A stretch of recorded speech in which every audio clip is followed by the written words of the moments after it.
Live. We're live. They can hear you. Good morning, everybody. Pascal says I'm live. They can hear me. So good morning, everybody. But I don't see myself on the screen. Hold on a second. So hold on a second. Oh, he's saying I'm live. He's saying hold on a second. Madame Dodo is confused, ladies and gentlemen. Don't be confused. Let me know. Okay, let's see. Now.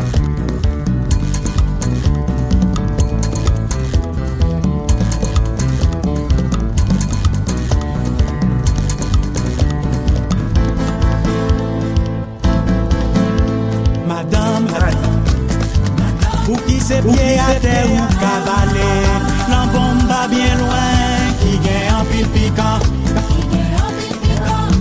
Monsieur, en bas soleil, pas nous c'est gros tradition. Pour tout le monde à hauteur, marcher pied à terre. Madame, comment ou carré les petits soucis là? Côté moun la caille, allez bousquer de l'eau. Good morning, everybody.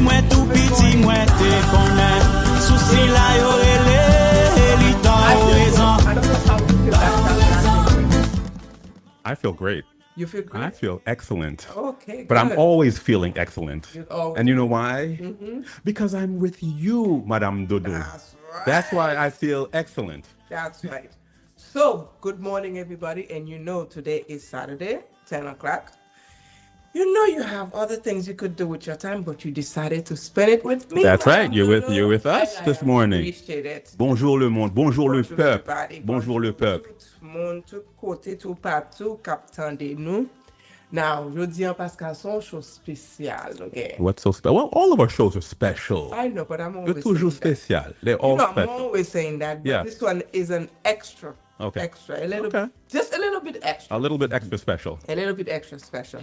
But before we got that, so you guys could see that I'm sharing the screen with a gentleman. So I'm going to introduce you to him. Just give me a little bit of time before Pascal, because I want to talk about some other issue, housekeeping, that I'm going to start calling them from now. Do your housekeeping. Do your housekeeping. Okay. So, you know that I have a podcast, Pascal, coming up. We have a podcast coming up. So, podcast, c'est really Echoes of Freedom. That's right. I've been hearing about that. Echoes of Freedom. hearing I've heard about it. I've heard a lot about it. You better be. And I'm looking forward to it. And I'm gonna quiz our guest today on Echoes of Freedom in a little while. You see, I know the guest didn't think he was going to get quizzed today. You see? He didn't think you were coming for a quiz. So first, let me just introduce, just so that we can see how that feels like. So I'm going to introduce my guest before I even get him into the mud with me. And into the mud. That's right. So here we have with us, ladies and gentlemen, tout le monde captant de nous gagne avec nous, police officier, NYPD, qui retraité, okay, NYPD retired from the force. How long ago? 2 years. 2 years. 2 ans de ça, il était dans NYPD, il retired. Et nous parlons connaître pour quelle raison un jeune garçon comme ça retired dans le job. Pendant 2 ans, early retirement, gratter un pile bénéfice que tu as supposé joindre s'il était en retirement à l'âge normal ou bien à temps normal. So nous avons avec nous Officer Retired Activist Edwin Raymond. Edwin, s'il vous plaît. Yes. Dites tout auditeur nous tout le monde capte de nous, dans tous les réseaux sociaux nous. Oui. Qui est Edwin Raymond? Okay. You want English or Creole? Feel comfortable. I mean, I'm strong in English, of course. So. Okay, bon créole là. Creole là, plutôt? You know what? Pour audience Dyaspora de double partie ça, D'accord. nous plus préféré créole là parce que nous voulons apprendre ça n'a pas aujourd'hui. D'accord. Son nom c'est Edwin Raymond. Je quitté la police. Ça a presque 2 ans. Je suis dérivé grade lieutenant. Raison m'entrer dans la police là, c'est parce que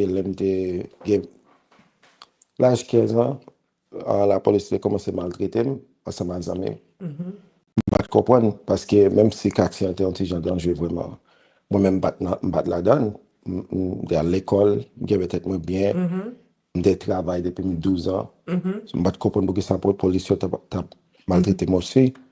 Là, j'ai 18 ans, ça fait 3 ans pour, il n'y a pas agi au mauvais gens avec nous. Moi, j'ai fait décision pour m'entrer dans la police. Là, j'ai 22 ans. Depuis que j'ai 22 ans, j'ai entré dans la police là. Et moi, je viens apprendre que il y a un pile bail à faire. Il va bon. Il y a des quotas, arrestation, contravention, avec quota pour combien de monde pour nous fouiller chaque mois. L'infini, moi, comme un petit noir qui sortit dans Flatbush, je suis d'accord avec elle. So, je me dis, pas demander de, je me dis avec eux, yo fait me souffrir. Mais après 8 ans, moi obligé de faire un cas. Ça veut dire. Okay, so lawsuit, federal court. Ok, so suyo. Exactly. Ok. Yeah. L'autre dit que, ok, ou t'es, m'a pensé, so this is Officer Raymond. Ça, c'est officier Raymond. Comme moi, t'ai dit, nous voulons introduire un peu. Nous pouvons rentrer dans l'interview. So, pour nous là, m'ba nous petit background de officier Raymond avant que nous entrions d'emblée dans la réunion parce que nous avons une heure là pour nous chita, pour nous parler normalement. Ok? So, n'a parlé, m'te dit comme ça que m'ta pral introduire, m'ta pral un quiz. Officier Raymond. Let's go. Let's go. That's right. So, officiellement, nous avons un podcast que nous allons mettre sous pied qui relève Echoes of Freedom. Podcast ça, c'est pour parler de Haïti et qui ça Haïti, contribution Haïti dans l'indépendance de l'autre pays. Officiellement, Kounia m'a demandé, est-ce qu'on a une idée, on dit Pascal, n'a les 5 pays pour dire qui est là-dedans que Haïti t'a aidé dans l'indépendance. Of course. Ok, good. Ça va pas faire. Ça, ok. Oh, les îles à café, ok, 5 pays so far. So, test. Okay. 5 pays. Yeah. And I have to choose which one Haiti. Which one Haiti helped? Okay, okay. And the Peru, c'est une, okay. And the Grec, and the Israel, and the Venezuela, and the Pascal ou Capamune, and the Venezuela et Saint-Domingue. Which one did Haiti help? Yes. Every single one. Every single one. Est-ce que nous entendez? Ça veut dire, nous qu'à comprendre que ma prendre dans l'interview, oui, ma prendre dans l'interview slowly. Regardez un petit truc parce que nous qu'à voir que officier Raymond pas n'importe qui. Il connaît l'histoire, il connaît histoire d'Haïti, qui ça Haïti en fait, et nous avons pile le pays toujours. Oh yeah. Officer I think I'm gonna take Officer Raymond to around the world with me for this thing. Okay, so n'a demandé est-ce que vous même comme un monde qui connaît exactement un peu histoire pays nous, est-ce qu'elle est nécessaire parce que moun nous parle en pile l'autre moun n'a fait interview, yo pas assez connaissance de histoire pays nous que nous même peut-être nous impliquer nous pour nous être capable gagner. Est-ce qu'on pense que gon raison ou bien parce que en pile mon histoire ça pas parler, faut dire, faut fouiller pour joindre yo. So qui est très important parce que Haiti's contribution to the world. Tout à écrit un livre, plusieurs livres pour écrire ça. Parce que quand Éthiopie, c'est le seul côté en Afrique qui n'a pas jamais colonisé. Vous comprenez? Mais là, regardez l'Afrique. Il y a un pays qui a essayé de coloniser, l'Italie. Ça était en 1880 combien, mais Ethiopia, il y a un monde qui t'appelle le Benito Silva, qui sont Haïti. Et lui-même qui bol tout plan qui j'en peux défendre tête chaud, il a déjà gagné. Ça un bail qui est important. You know, il y a une histoire, there's a connection between Ethiopia, the only country to never be colonized in Africa. But Italy was going to colonize them. They attempted. Yeah, it was a Haitian who was the assistant for the emperor that did it. Now, na 1930, il était ici encore Mussolini. Il était Haïti qui baille aux hommes, Haïti qui baille au corps. Vous comprenez? But baille aux technologies intelligentes trop. Mais là, ça you know, the World War II, go guerre. But Haiti's contribution as the only black country that can vote in the United Nations at the time. There were no other black countries besides Ethiopia and Haiti. That's right. Everywhere else was colonized. Madame Dodo, où est Jean Guessou bien? He knows a lot. He knows a lot. And that's the reason why he's here. I'm very impressed.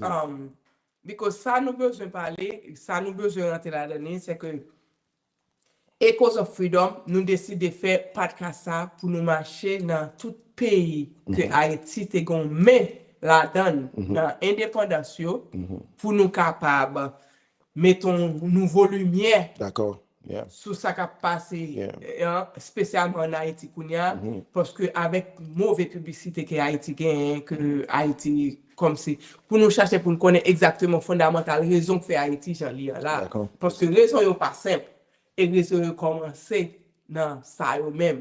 Parce que impertinence Haïti, pour la essayer de rendre tout pays indépendant que le capable de jouer moyen, pour aider pays après pays après pays pour être indépendant.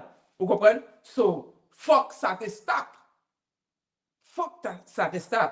Et un seul genre pour ça stop, c'est pour rendre Haïti pas jamais qu'à camper sous pied encore. OK? Et qu'il y a plusieurs méthodes qui ont utilisées pour Haïti, janvier jeudi là. Janvier jeudi là. So, ça veut dire nous pral chercher, nous pral aller dans tout fondamental, tout pays ça pour nous chercher connaître exactement qui Jean Haïti te aidé, qui ça t'est passé, qui Jean t'est passé et qu'on y a qui Jean ça et qui relation avec Haïti et qu'on y a est-ce que comprendre que raison pour faire Haïti Jean vient en ajouter aujourd'hui est-ce que connaît que c'est une raison parce que Haïti t'est assez audace pour te mettre main dans sa pas regarder. D'après ça qui concerne. Nous avons une question pour nous deux. Nous avons une question pour nous deux. What is the importance of letting people know about what Haiti's contribution has been to the sovereignty of a lot of these other countries? Why is that important? Why is that so important? I mean, the history, I have to say this in English. Go ahead, yes. The history is important because, you know, understanding where you came from gives you a better clarity of where you're going. Right. And when people see Haiti and the condition that it's in, as Dodo said, and they don't have the history, they think it's just lack of effort, lack of ambition, lack of knowledge, lack of intelligence. That's not true. Yeah. We had enough effort, ambition, knowledge, and intelligence to help others that are thriving. So there's no reason why we shouldn't be able to do it for ourselves. Celle is okay, no baka fel nan, c'est parce que they've been meddling in our affairs. A lot of meddling. From coup d'etat, economic sabotage, neocolonialism, corrupt puppet governments, corrupt governments. I mean, the list goes on. I said economic sabotage, NAFTA. I mean, when you really think of the cocktail of the things that Haitians have been through, the fascinating thing is that we're still here somehow. Right. Yeah. Other people. We're still standing, but barely. Bon, il y a moun qui passe. Il va même passer même misère, il va là encore. No, exactly. Et nous-mêmes, nous toujours là. Nous toujours là. Nous là toujours. That's what I keep on telling people online. People argue, oh, I don't think, just do this, just do that. I'm like, we after everything we went through, we're still here.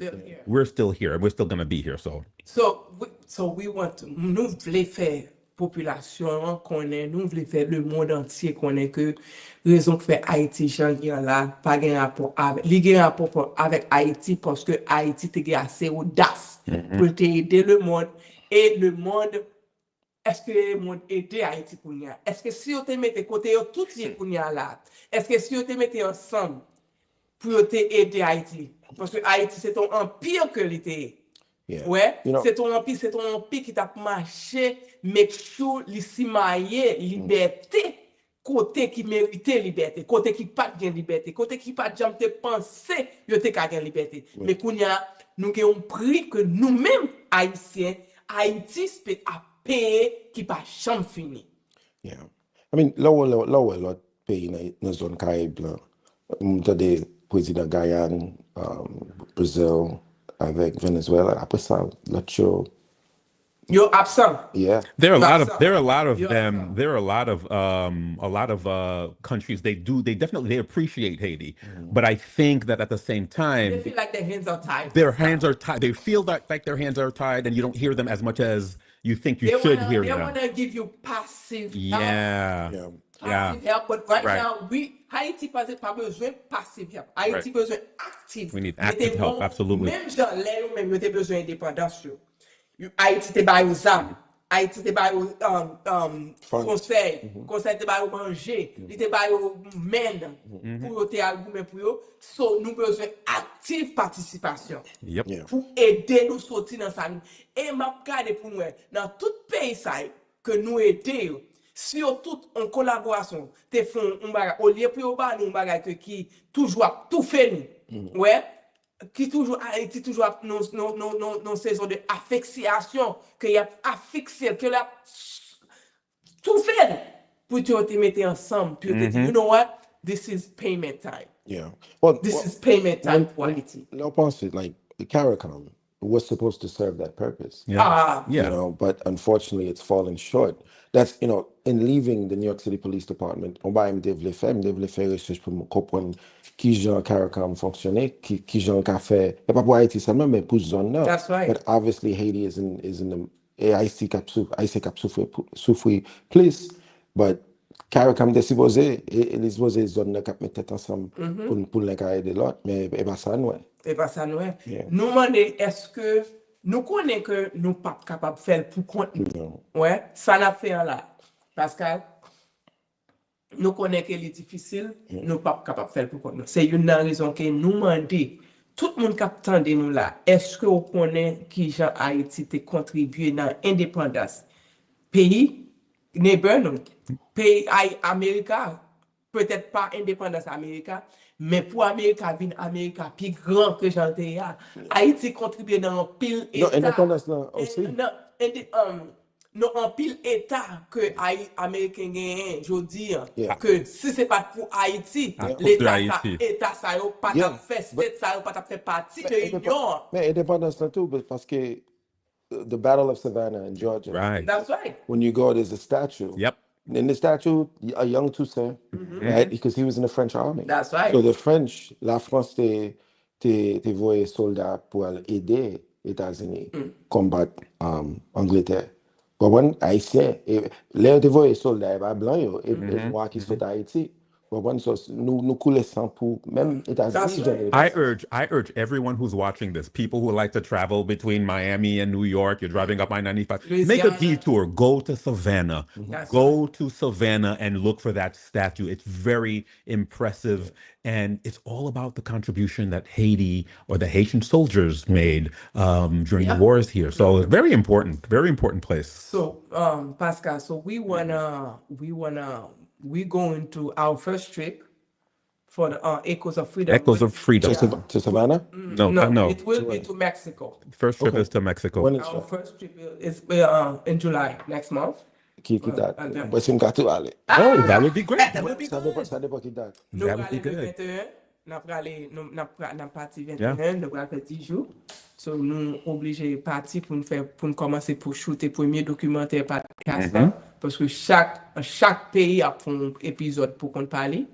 So on a commencé avec Mexique pour nous préparer et puis qu'on a pour nous aller Israël, nous pour aller Grèce, nous pour aller Panama, nous pour aller France. So on a voyagé dans tout pays ça pour nous documenter contribution pays ça qui rend nous powerful aujourd'hui et qu'on y a nous-mêmes côté nous et qui nous-mêmes y apprendre vraiment vrai conscience patriotique pour réciprocité avec pas de And when we go to these places, we're going to be speaking to historians, to people who know, people who could really give us some insight on not only what Haiti's contribution was, but on how they feel, how their populace, how they feel about it, and if they're even aware of it. A lot of people don't even know. They don't even know. Bon Dieu, l'aime dans la police, là, il y a un pile si blanc. Les m'a bayo histoire. Yo pas connaît. Bien là de yo pas menti. Et là à la caille, yo checké peut-être pas yo, the next day yo saisi. That's true. You know, you dit wow, but say Haitian if you're proud, so you're just speaking proud. Like no. These are just the facts. That's right. Yeah. So I have a couple of people that works with me.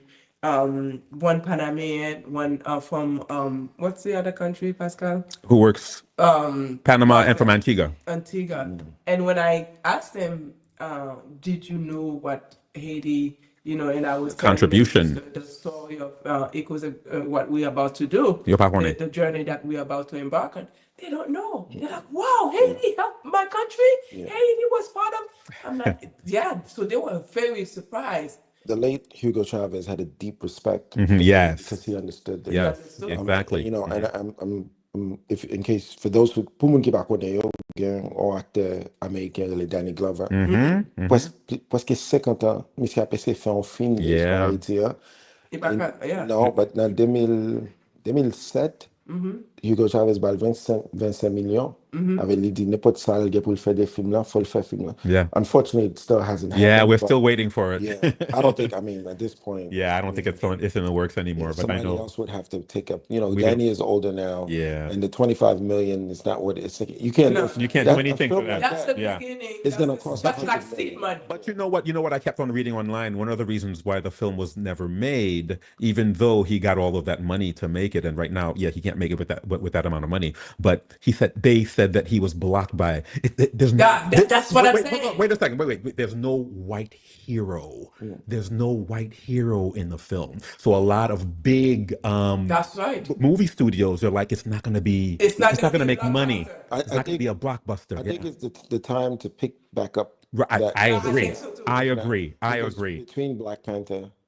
Between the movies. And Black Panther, they had one of the episodes where it was going to be in Haiti. They wasn't Haiti. They did shoot it in Haiti. They shot it in Haiti. They shot a lot of it in Haiti. Not a lot of it. A better time because... No, this is definitely better time. Psychologically, in the terms of business, unfortunately, movies with white heroes do make a lot more money.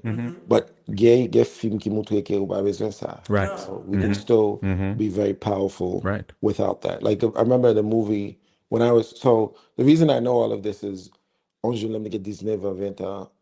just started questioning everything. I started realizing that tout pays ou ale depi pour noir la ou apwe misère. And I mbat à l'aise à ça. J'ai 19 ans. So laisse m'kommence li, m'bat jam kon li. M'kommence li, and I realized, wow, what we have been through as a people, as African people, who now, we call ourselves different things today, but our roots are our roots. What we've been through as a people, like, again, there's people that has never survived this stuff. Right. There's people that don't exist anymore. Because of that. The natives here, they extend. And Officer Raymond, I have news for you, Pascal, too. Your fake car extend. Parce que kounya sa ka passe la kounya la. It seems almost, I don't want to blow anybody's security cushions, but it seems almost like it's the beginning of the end for what we know as minority, what we know as Black people. The beginning of the end. Go bagay wap di la, Madame Dodo. Go zafè. Listen. This is Dyaspora Dedouble. As you can tell, I'm not getting upset. My voice is normal, so this is a good thing. Ou poko Dedouble? Yeah, no, I'm not gonna do that. You're not gonna do that today? Okay. Nah, because what we are talking about, it's important enough that we take our time to actually have that type of conversation, so people can hear what exactly happened, and then they can start digging for themselves. Because obviously, we're not gonna be able to give in one Dyaspora Dedouble episode all the details and nits and buts of what's going on or what happens. But we will be able to shed light on some events, so people, educated people who are listening, and then can go start digging information for themselves, because this is very important. Yes, very. To destroy a whole race, a whole generation, this is not a hands of, this is people who, and this is what we have to learn to do, because we need to learn to do good complot. Good complot. Oui, faut que nous apprenions à faire bon complot. Bon complot. Complot qui est capable de mener nous côté nous supposés arriver. OK? C'est pas complot pour nous faire malfecter, pour nous tuer voisins ou pas qui pas de rapport avec situation nous. C'est pour nous faire complot pour nous pour nous sauver une situation, une bonne situation à long terme, pas à short terme. C'est pour nous apprendre à faire complot positif. Qui Japon d'apprendre ça? Where do you go to school to know how to do complot? Where do I get a complot diploma? Listen, first you have to you for power to seulement. Yeah. Forward the bigger picture. Yeah. Because en pile nous avons problème, là nous commencer à c'est tête nous, c'est manger nous, c'est famille nous, c'est madame nous, c'est petite nous. Then we don't see the bigger picture, and then we keep falling short. We just stay in our egoist ways, our selfish ways, and do things for ourselves and our families. And yes, okay, yeah. So when we start seeing, even though we fait tout ça, parce que m'a regardé moun k'ap aider Haïti, k'ap voye kop pour Haïti. Even though, and I tell that all the time, I said peut-être nous sommes capables suspendre voye kop Haïti pour 1 mois, 2 mois. Pas un bagage, m'a dit juste essayer pour nous ça qu'a fait. Et puis qu'on y a, est-ce que situation, est-ce que l'a dégénéré? Parce que lorsqu'ita ou fait ou a occupé ou gon moun ou a occupé en Haïti, excusez-moi moun capitaine en Haïti, I don't want, this is not what I'm saying. No, but seriously, ou gon moun ou a pédé en Haïti, ou aider, ou voyer l'école, ou bal manger depuis le petit. That's good. Kounya, ou voyer l'école, ou t'a passé l'école, ou t'a fini à ça. Kounya, li vini, li marié, li fait petite. Kounya, ou gen pour occuper toujours, ou occuper petite là le marié, kounya bon l'autre famille because ma famille madame now bien marié, ou still a occuper. So it extends the hands here. Moi-même moi apprendre ou buy un fish, you know you voyez national ou fait la prendre pêcher pour capable aider tête li. So what I'm saying is that it's not enough pour kembe moun nan otage pour bal de good for $50 pour lui here and there. You have to do more. Est-ce que nous comprenons? So c'est pas dire m'di pour yo pas ba nous, m'di pour yo ba nous plus toujours. And I don't know how and what capacity pour yo capable aider nous pour nous faire plus toujours. Parce que éducation que nous gagnons en Haïti right now, l'aime te lever ti moun, m'détendez que éducation en Haïti, logon high school diploma, c'était équivalent 2 ans éducation, collège, éducation en Haïti. Yeah, back in the day. Today, moi j'ai business moi dans New York. Les ou moun sot Haïti yo vin yo di mi yo fait philo. I'm looking at them and I'm like, wow. What kind of philo is that? How do you determine that type of education? Because they lack the amount of things that this person is missing in their life is so big. I know. You wonder what kind of education, who's in charge of our education system in Haiti? One thing I noticed when I was living in Haiti, for those who don't know, I lived in Haiti for about seven years, and one thing I noticed was that people went to school, yes, but it was very inconsistent because of the Dedouble, because of the Pays Loc, because of the earthquake, because of this and that. You'd go to school and then you would stop for 2 years, and then pick up again, and then stop again, and then pick up again. So nothing was consistent.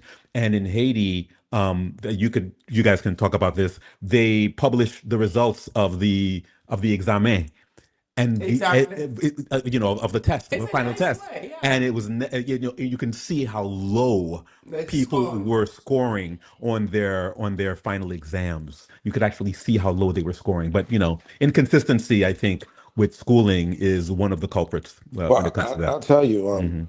So, première fois en Haïti, j'ai 25 ans. Parce que nous sommes malheureux, nous pas de guerre.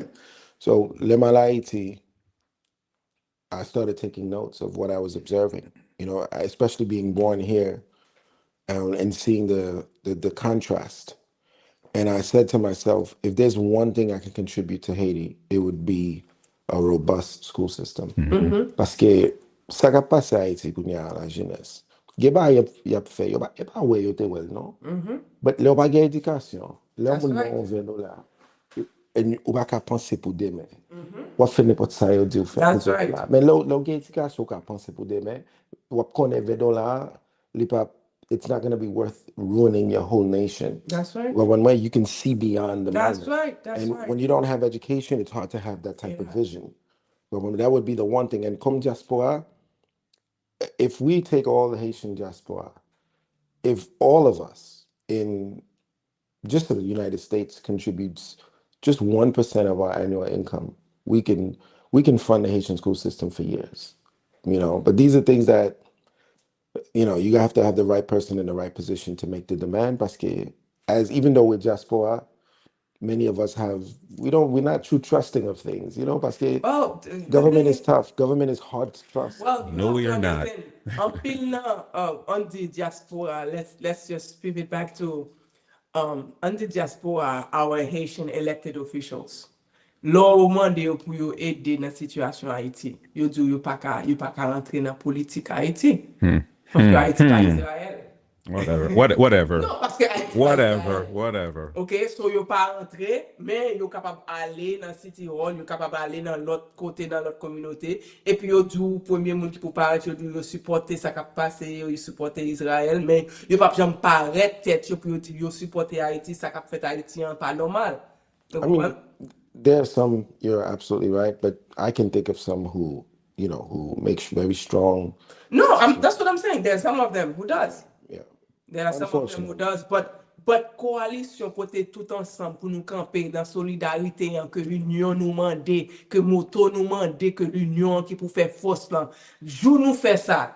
Nobody can stop us because we do have all the resources that we could need to survive on our own, because we used to survive on our own without outside help. And that's what I'm asking. Let me ça que pour nous suspendre peut-être temporarily, stop sending money, because if we don't, we could see the resource, because we do have all the resources we could get. We need to survive on Haiti. Nous pas besoin de moun k'ap voye badi, nous pas besoin de moun k'ap voye fatra dans bateau, vin mess up pays, nous vin faire pays nous l'aide, les filles nous pas recyclage, nous pas fatra, nous pas sanitation, nous pas les yo voye yo, what are we going to do with them? Yeah, but Madame, ça sont gros. Madame Dodo, ou manquez de doubler là, oui? Non, d'accord. Ou manquez de doubler.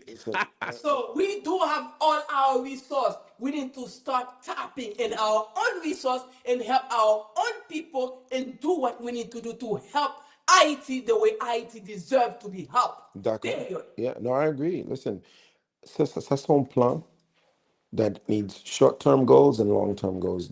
One of the things is the diaspora. We need the right person pour diaspora mettre ensemble. Because if it's not the right person, they don't trust this person, this person has their own agenda. You need the right person. Who that person is, I don't know. But then on the Haiti side, under Haiti, faut nous changer mentalité. Parce que si pas une mentalité communauté, ou pas comprendre, you understand? You're not going to understand how to implement self-sufficiency. That's what you're talking about. We are self-sufficient, but mentally, we think that we don't have anything. Yeah. Mentally, nous pensons que nous obligés de l'autre. Nous pensons pour aider le pays, nous pensons pour nous faire pays. Yeah. Nous toujours pensons que, étrangers n'ont pas aidé nous, étrangers n'ont pas fait ceci, étrangers n'ont pas fait cela. Yes, we all need help. Mais c'est ça, Mabdoun, là, moun yo pas penser pour demain. Yo pas quand même moins semaine qui venir. Jodi, ça yo va manger jodi, ça yo va faire. Once you live like that, it's on plan comme ça la craser. Faut faire un genre pour faire moun yo ouais, parce que oui, faut manger jodi, mais il y a des décisions qu'on fait jodi qui va le faire manger à l'aise demain.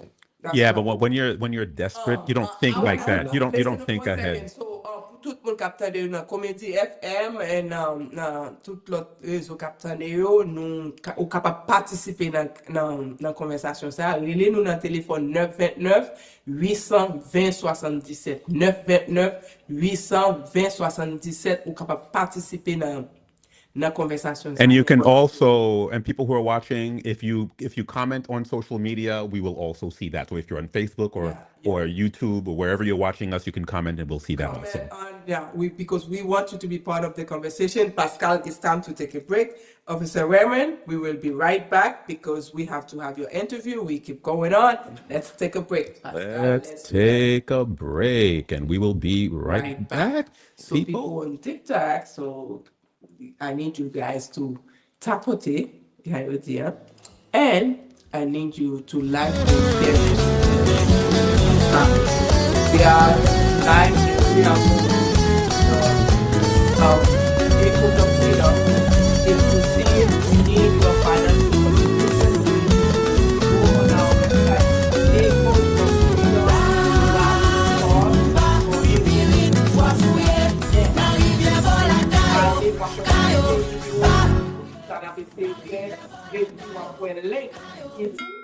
Hi, my name is Dolores Muir Etienne. I am the creator of Echoes of Freedom, Haiti's global legacy. This is not just a show or a podcast. This is a journey, a global journey, and to uncover the most unforgettable truth regarding Haiti's role and other people's independence, other countries' independence. Let's go.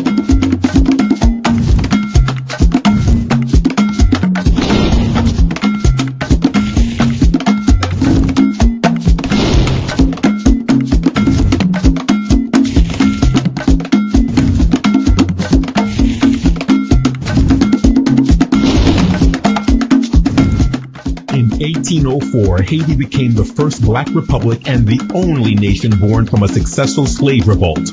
But Haiti's fight for freedom didn't end there. From sending ships and troops to aid Simon Bolivar's campaign in Latin America to casting the decisive UN vote that created Israel in 1947, Haiti has been a quiet force behind global independence. Even Polish soldiers who joined Haiti's revolution were honored as brothers in the fight for freedom. Echoes of Freedom is a powerful documentary podcast and video series uncovering Haiti's untold role in shaping the world's fight for sovereignty. The truth is global, and it started in Haiti.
Daycare that fits your schedule? Oh, you mean 911 daycare? Yes, I never have to beg relatives for babysitting anymore. 911 Daycare is open 24/7. That's right. At 911 Daycare, you control your own hours.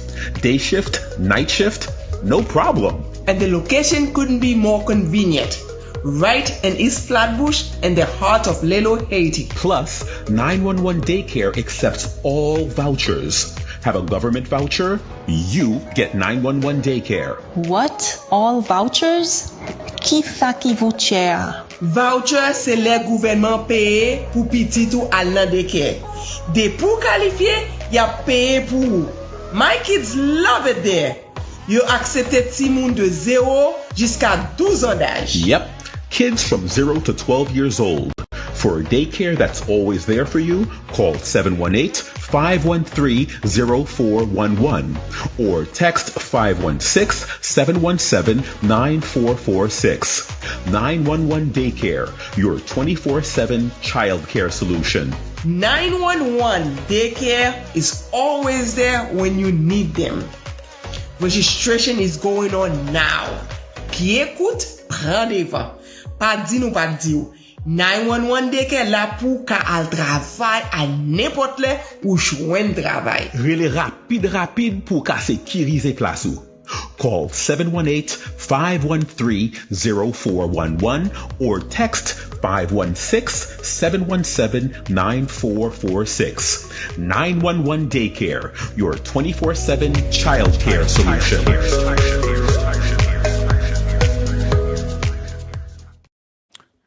And we are back, and here we are.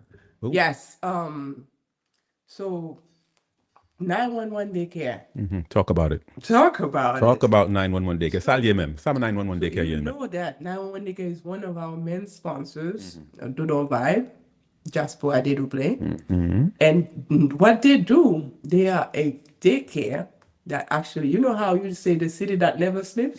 It's the daycare that It's a never daycare that never sleeps. So parents who are looking, parents who are looking for a place, a safe place to put your children when you go to work in the afternoon, over the weekend, in the evening, or on odd hours, odd days, holidays, or regular weekdays, you need to contact 911 Daycare. So they're always open. Always open. Okay. 24 hours. Like I always ask you, so for my 7 kids, Yeah. I have 7 children. I think you killed a couple of them.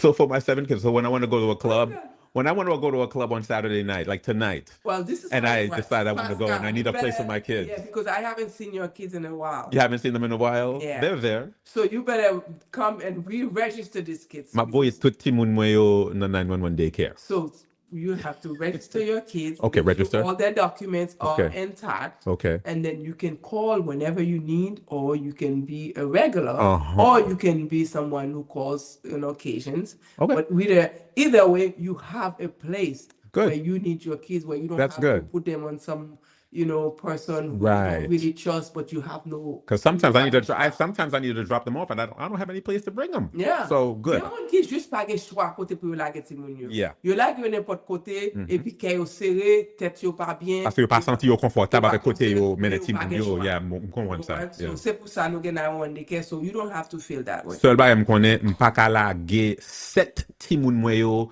nan men n'importe ki moun. Yeah, but wap lage yo nan one daycare. D'accord. That's what I'm going to do. And yo pran tout qualité voucher. Parce que Oh, that's my question. avec set ti moun, ou oblige gon bagay. That was my next question. Subvention. OK. Parce que vous connaissez, Madame Dodo, c'est on ti nèg noir, ti nèg pauvre. Yes. Pas gen tout comme ça yo pour That's daycare. right. Daycare is very expensive.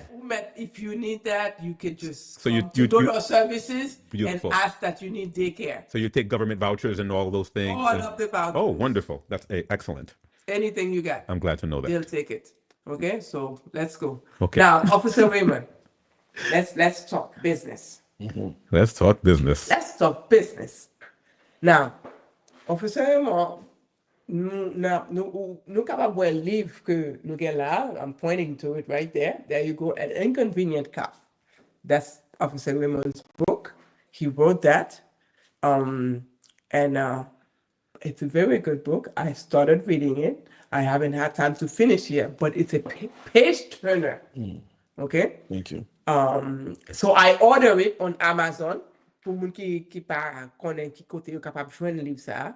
Okay, so you're looking at it right now. I ordered my copy on Amazon. So I think it's very good. We have to support each other. Yep. And then that's how it's done. We have to support each other. So, Officer Raymond, you inspired me. Ou inspiré. Ou te nan show Défoulé ou, semaine passée. C'est là nous raconter que moi que histoire ou là son histoire qui méritait plus de détails. Thank you. Pour nous te bailler plus l'air avec communauté parce que là où on a fait sacrifice ça, les supposé joindre côté pour le parler pour le défouler, pour le faire connaître qui ça a passé. Parce que son gros sacrifice ou fait pour pays ou pour communauté. C'est pas tout le monde qui a fait. Il y a des gens qui quittent bouche fermée, ils fait un job, ils focus sur retirement, and that's it. Il y a des gens qui acceptent prendre tout couille. And you are one of them. Yeah. And nous, dans Dyaspora Dedouble, we say chapeau bas. Thank you, merci un peu. And so I'm going to ask you a couple of questions. So, vous t'ai parlé qui était vraiment intéressant pour moi, dernière fois nous t'as parlé, hein? Dernière fois t'es dans the last show. And also, as your introduction to our show now, you even quoted that again. Nous, je connais exactement. Ou t'es un policier, Oui. ou retraité bonheur, parce que ou t'es senti que traitement qui t'a baillé dans la police là, avec communauté minorité, pas de favorable, pas de bon, pas de bagage côté qu'a valé. Ouais, oui, mais raison qui était bonne, hein, c'est parce que l'homme commence à faire travail là, comme activiste. Il arrive en côté. Celle j'aime m'ka fait plus, c'est pour sortir. Pour me quitter. That's right. Mais même dire un pile pas demander dans. Même venir arriver au niveau from now it's time to It's do. time to open up. Exactly, to do the open work up. stronger. Parce que comme lieutenant dans la police là, j'ai un peu de responsabilité. Like, pour fin travail, fini pour mal faire activiste. It was tiring. Yeah. So, you know, I got a major book deal. And the major book deal is what allowed me to retire early, but I still sacrificed a lot. My pension, beds en pile, comprends moi. And the major book, you know, we're going to get back to, but raison l'important pour me supporter parce que c'est pas facile pour un gros compagnie Penguin Random House, #1 book publisher in the world, to give a Haitian kid from Flatbush a book deal. A book deal. That's very rare. So if we want more Haitians, more of our stories to be invested to be in, told, we have to show them that there's an audience. Market. Exactly. So There's it's a very market. important. So, est-ce que nous comprenons ça le dire là? So, ça qui passe, c'est que officier Raymond qui était un lieutenant dans NYPD, dans plus gros police dans le pays. Dans le pays, Dans le pays, dans l'Amérique, dans l'Union d'ailleurs. OK? So, lui, c'était un lieutenant qu'il était. Ça veut dire son gros poste. Il est obligé de quitter le poste là, bonheur, pour te retraiter, pour te capable de servir la communauté. Et qui communauté haïtienne plus. OK? So, tellement yo elle t'a fait un bon travail, yo décidé pour yo ballon book deal. Book deal là veut dire que yo dit ou écrit histoire, bail histoire ça qui a passé. Il a publié. Il a publié. Qu'on a nous besoin communauté haïtien comme lui même il était fait sacrifice par là, nous besoin réciprocité. OK? Faut que nous même nous capable I ordered my copy already. Go order your It's book. Right here.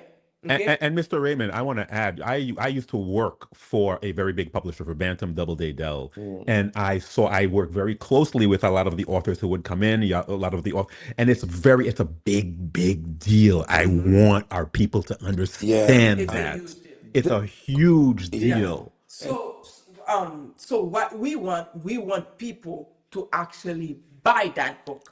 Okay, we want you to go and buy that. It's not expensive, people. Purchase the book. I got it, and it came to me in 2 days because they were going to get avec Officer Raymond. So the minute that I met him last week, and I went and ordered the book like on Wednesday, and it came to me yesterday, Friday or Thursday. So it took a day to come to me. So order a copy. The thing is, nous besoin pour nous supporter communauté nous. Nous besoin pour nous supporter pays nous supposons supporter monde qui a fait sacrifice pour nous parce que il y a un pile là nous pas qu'à faire parce que nous comprenons que ou pas gain la comme I dit last now pour faire des activités. Ça veut dire qui ça? Ouais. No. You know me. I'm, my Creole, my PT. So, what did you say? Last now. No. Ça veut dire you don't have the energy. The energy. The strength. Okay. To the gumption. push, The gumption exactly, to push go ahead and do it. forward, Okay. To do the thing that people are doing for you. Okay. You taught me something. Yes. Always learning something. Okay, so therefore, when you find people who's willing to do the sacrifice, you got to support them. Absolutely. Okay, you have to support them because it's like putting gasoline in the car. Okay, sous gon machine ou pas mettre gaz là-dedans, la pluie vont côté la bloquer, la décourager, la prend trop bagay, li pas capable. So, moun k'ap travail pour nous yo, k'ap fait effort. Par exemple, Dedouble bon travail que l'a fait. Echoes of Freedom bon travail que l'a fait. Pascal bon travail que l'a fait. We all have our work that we decided that we're going to take that on our shoulder, we're going to do. But we need you as our cheerleader. Nous besoin comme un monde qui a poussé nous dans sideline pour dire que ça yes, fais ça pour moi parce que pas qu'à faire pour tête moi, je veux que vous commencez ou continuer ou faire et mais qui j'aime supporter vous. Quelqu'un monde qui pas capable faire pas il pas capable comme OK, by temps. Quelqu'un monde qui pas capable temps, by cob là. But one way or another, we need both. We need your time, we need your money because that's the only way to move forward. Time is money. C'est nous on a regardé pour nous Echoes of Freedom website qui dehors, echoesofreedom.net or .org. So, nous dit for supporter, we say put your money where your mouth is. Okay? Support the program, support what we're doing because we're not doing it for our own good. We know we're leaving the earth soon, but we're doing it because it's important for our country, it's important for our kids, it's important for our legacy, it's important for Haiti's legacy. We need your support. So do it. Go to the website, make a donation. Make a GoFundMe donation or Kickstarter donation, whichever you want to do. It's very easy. Or you can call us directly and tell us, okay, you sell us the money. It doesn't matter. Tell them where to go. Where do they make that donation? GoFundMe. Go to. You can go to. Go ahead, Pascal. I'll put it on the screen. Put it on the screen for them. Okay. They can even sell us. Okay. So do that. Support. It's important. It's very important. Don't just say, I'm coming back to it. Do it now because you may forget. Just pas acheter café ça, qui pas même bon pour vous. Voyons $20, ou $30, $50. Voyez pour supporter mouvement ça because it's good. And it's important. It's very, very important. Okay? And we cannot do it without you. Know that. It's important. Officer Raymond, to continue. Ou parlez de quota tout à l'heure. Okay? Ou parlez de quota. I am very much interested in what that means. So am I. Okay, ça veut dire quota, là où sont police, officier, ou dans la rue, et puis on dit que faut ton quota, se dégager, porter quota, faire quota. What does exactly? Qu'est-ce que ça veut dire même pour nous? Yeah, so dans la police, chaque mois, chaque policier gagne on quantité moun pour yo marrer, pour yo fouiller, pour yo bail contravention. Ok, bon me répéter ça encore. Quota veut dire Pascal, attendez bien. I'm listening. Quota veut dire chaque policier oui. gagne une quantité de monde pour yo marrer, pour yo fouiller, oui. pour qu'est-ce encore? Bail contravention. Bail contravention, fouiller, marrer, bail contravention. C'est ça quota veut dire. Oui. Ça veut dire ou on doit pour journée, est-ce que c'est par semaine quota ou bien par jour qui j'en lis? Par mois. Par mois. So chaque mois combien quota par exemple pour même? Moi-même côté l'aime fait sortir dans la police là, chaque mois faut arrêter 4 monde. Faut fouiller 10 monde et faut bailler 10. Donc même si vous pas joindre monde pour arrêter, même si tout le monde a fait tout qui les anges devant vous, faut arrêter un monde quand même. Chaque mois vous obligé fouquer 4 monde qui dans minorité communauté. D'accord. Yeah, c'est ça. OK. Chaque mois vous obligé bailler 10 monde contribution. Oui. Contravention. Oui. Chaque mois vous obligé bailler combien encore? Fouiller. Fouiller 10 monde, fouiller 10, bailler contravention à 10, arrêter 4. Oui. So ça veut dire you hear that, Pascal? I hear that, and I think I've been a victim, but we'll talk about that ça dépend quand later. on travaille là, on l'a dit à mon autre partenaire qui était dans l'académie avec chaque mois il a pour arrêter un seul monde, mais faut le bailler 25 contraventions, faut le fouiller 20 monde. How do they determine these quotas? How did they come up with these numbers? What's behind that? Est-ce que nous avons un monde qui vient qui ont moins quota? Est-ce que sous pas porter quota, sous fait révolter ou dire bah ça m'battre un monde qui que rencontrer pendant moi ça que me capable quota parce que moi tout le monde était normal. Révocation. Oh, on va souffrir. That's it. Il y a plusieurs. Premier arrivé, yo parle avant. Yo dit, moi passé, ou pas de faire ça, ou pour faire, ou est-ce qu'on a fait, on dit, j'en plus, moi, ça. Si vous avez 2 mois, ou pas. So, hold on, officer. Kunya. OK. So, Pascal parle, non? Moi, on m'oblige à rire, Madame Dodo. Oh, OK? Non. Paris même. Comment comprendre ça qui a passé là? So, yo besoin de crime fait. Est-ce que si crime n'a pas fait, il y a un problème à ça? Yo pas accepter ça. Je pas So, accepter. faut qu'il y ait crime qui pour faire. Même si pas un crime, Même faut si qu'il pas un crime, faut qu'il y ait un monde. Quand même. Si pas de crime, faut arrêter moun. Quand même. So, pas qu'à un petit temps que tout le monde a fait bagay normal. Yo pas accepté. Yo pas accepté que pas de crime. Non. Est-ce que c'est ça qui fait job yo, sécuriser job yo? Faut qu'il y ait crime ou bien si pas de crime, pas de police ou bien Oui, ça c'est une raison, il y a plusieurs raisons. Tant que contravention, là, devant le juge, le juge va le faire payer.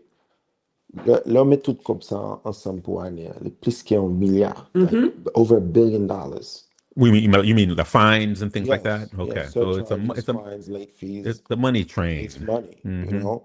On l'autre bail blanc yo qui cap dirigé, yo vraiment pensé continuer à emmener des gens dans la communauté noire, c'est comme ça, yo va descendre crime.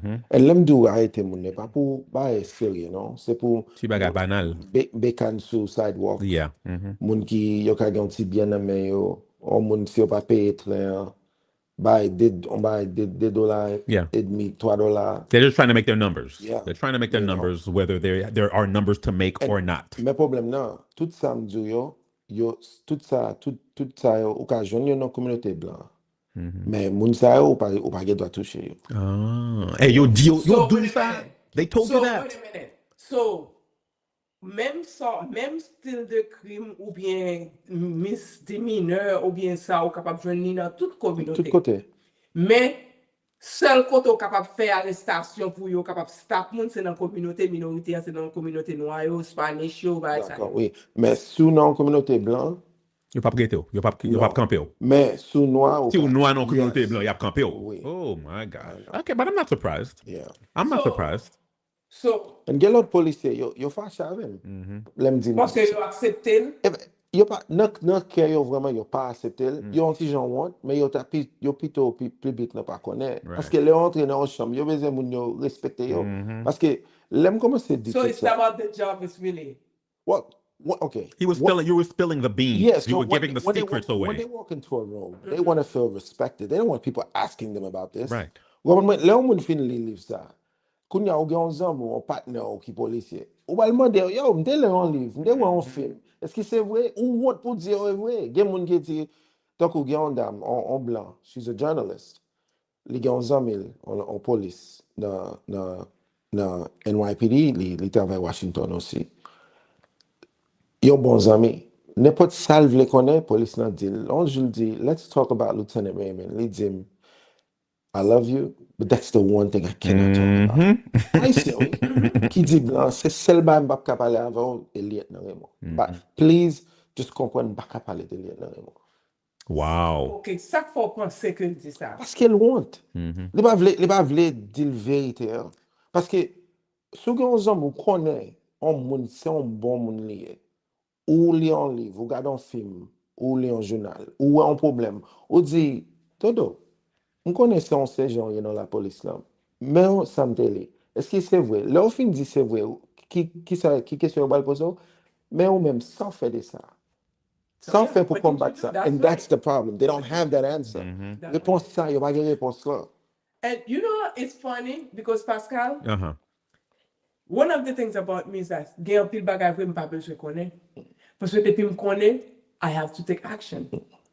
Yeah. Oh yeah, you're a fighter. Yeah. So si me connaît bagay, You can't stay quiet I can't about stay it. I know quiet. that. So therefore, I would say, you know what? Don't tell me things And like you pas that. besoin zami Moi, yo. maman chaque jour nous goumè pour ça. Exactly. You pas besoin zami yo famille pour garder yo différent. Yeah. Mr. Raymond, I remember once. It could have been around the time that you were on the force. I don't know, but I've had several run-ins with the cops, and nothing became of it. I didn't go to jail, but they just stop me randomly on the street. They say they're looking for somebody. They frisk me, whatever. Even in my car, I remember once there was a period of time where every Friday I had a very nice kind of a sports car, which was very visible. Every Friday when I would ride in, I would get stopped. Yeah. And I always felt profiled. I always felt it didn't matter who was in the car with me. But yeah, I think I've been through that. I think I've been through that. They frisk you for no reason and stuff like that. And it's really annoying, very annoying. Of course not. No. Of course not. They're just making their numbers. Yeah. Because, so, ou rencontre avec police là, ou senti que ou pas gen pouvoir. Ça yo dou fè ou obligé faire. Yo bo ça maintenant, yo bo contravention, yo bo ticket, yo fouillé ou yo bagay parce que yo obligé faire. Parce que c'est ça yo mandi pour faire. Et pas gagner yo capable faire de ça. Et pas vrai. You did something. That's right. Yep. You stood up. You stood up. Pas vrai. So, moun ki toujours ap di moun, oh, madame Dodo, même qui ça m'a fait. That's not true. You can always do something. You did something. Yeah. Ou sacrifier carrière. Yeah. Ou sacrifier poche. Ou sacrifier demain, bonheur. My mental health. Your mental health. Yeah, sure. Ou sacrifier parler de ça parce que m'étant d'autres parler ou dire que ça que yo fait tout. Yes, how about the other cops? What did they think? So on partner activiste, lui jouait en football américain, il est Colin Kaepernick. Et lui-même qui te mettait à genoux chaque. Yeah, we all remember him. We all remember him. So, yeah. Monsieur, on partner, il bon support, il support tout. L'aime supporter monsieur, qu'on y a l'autre policier dans tout États-Unis comme c'est relais NYPD.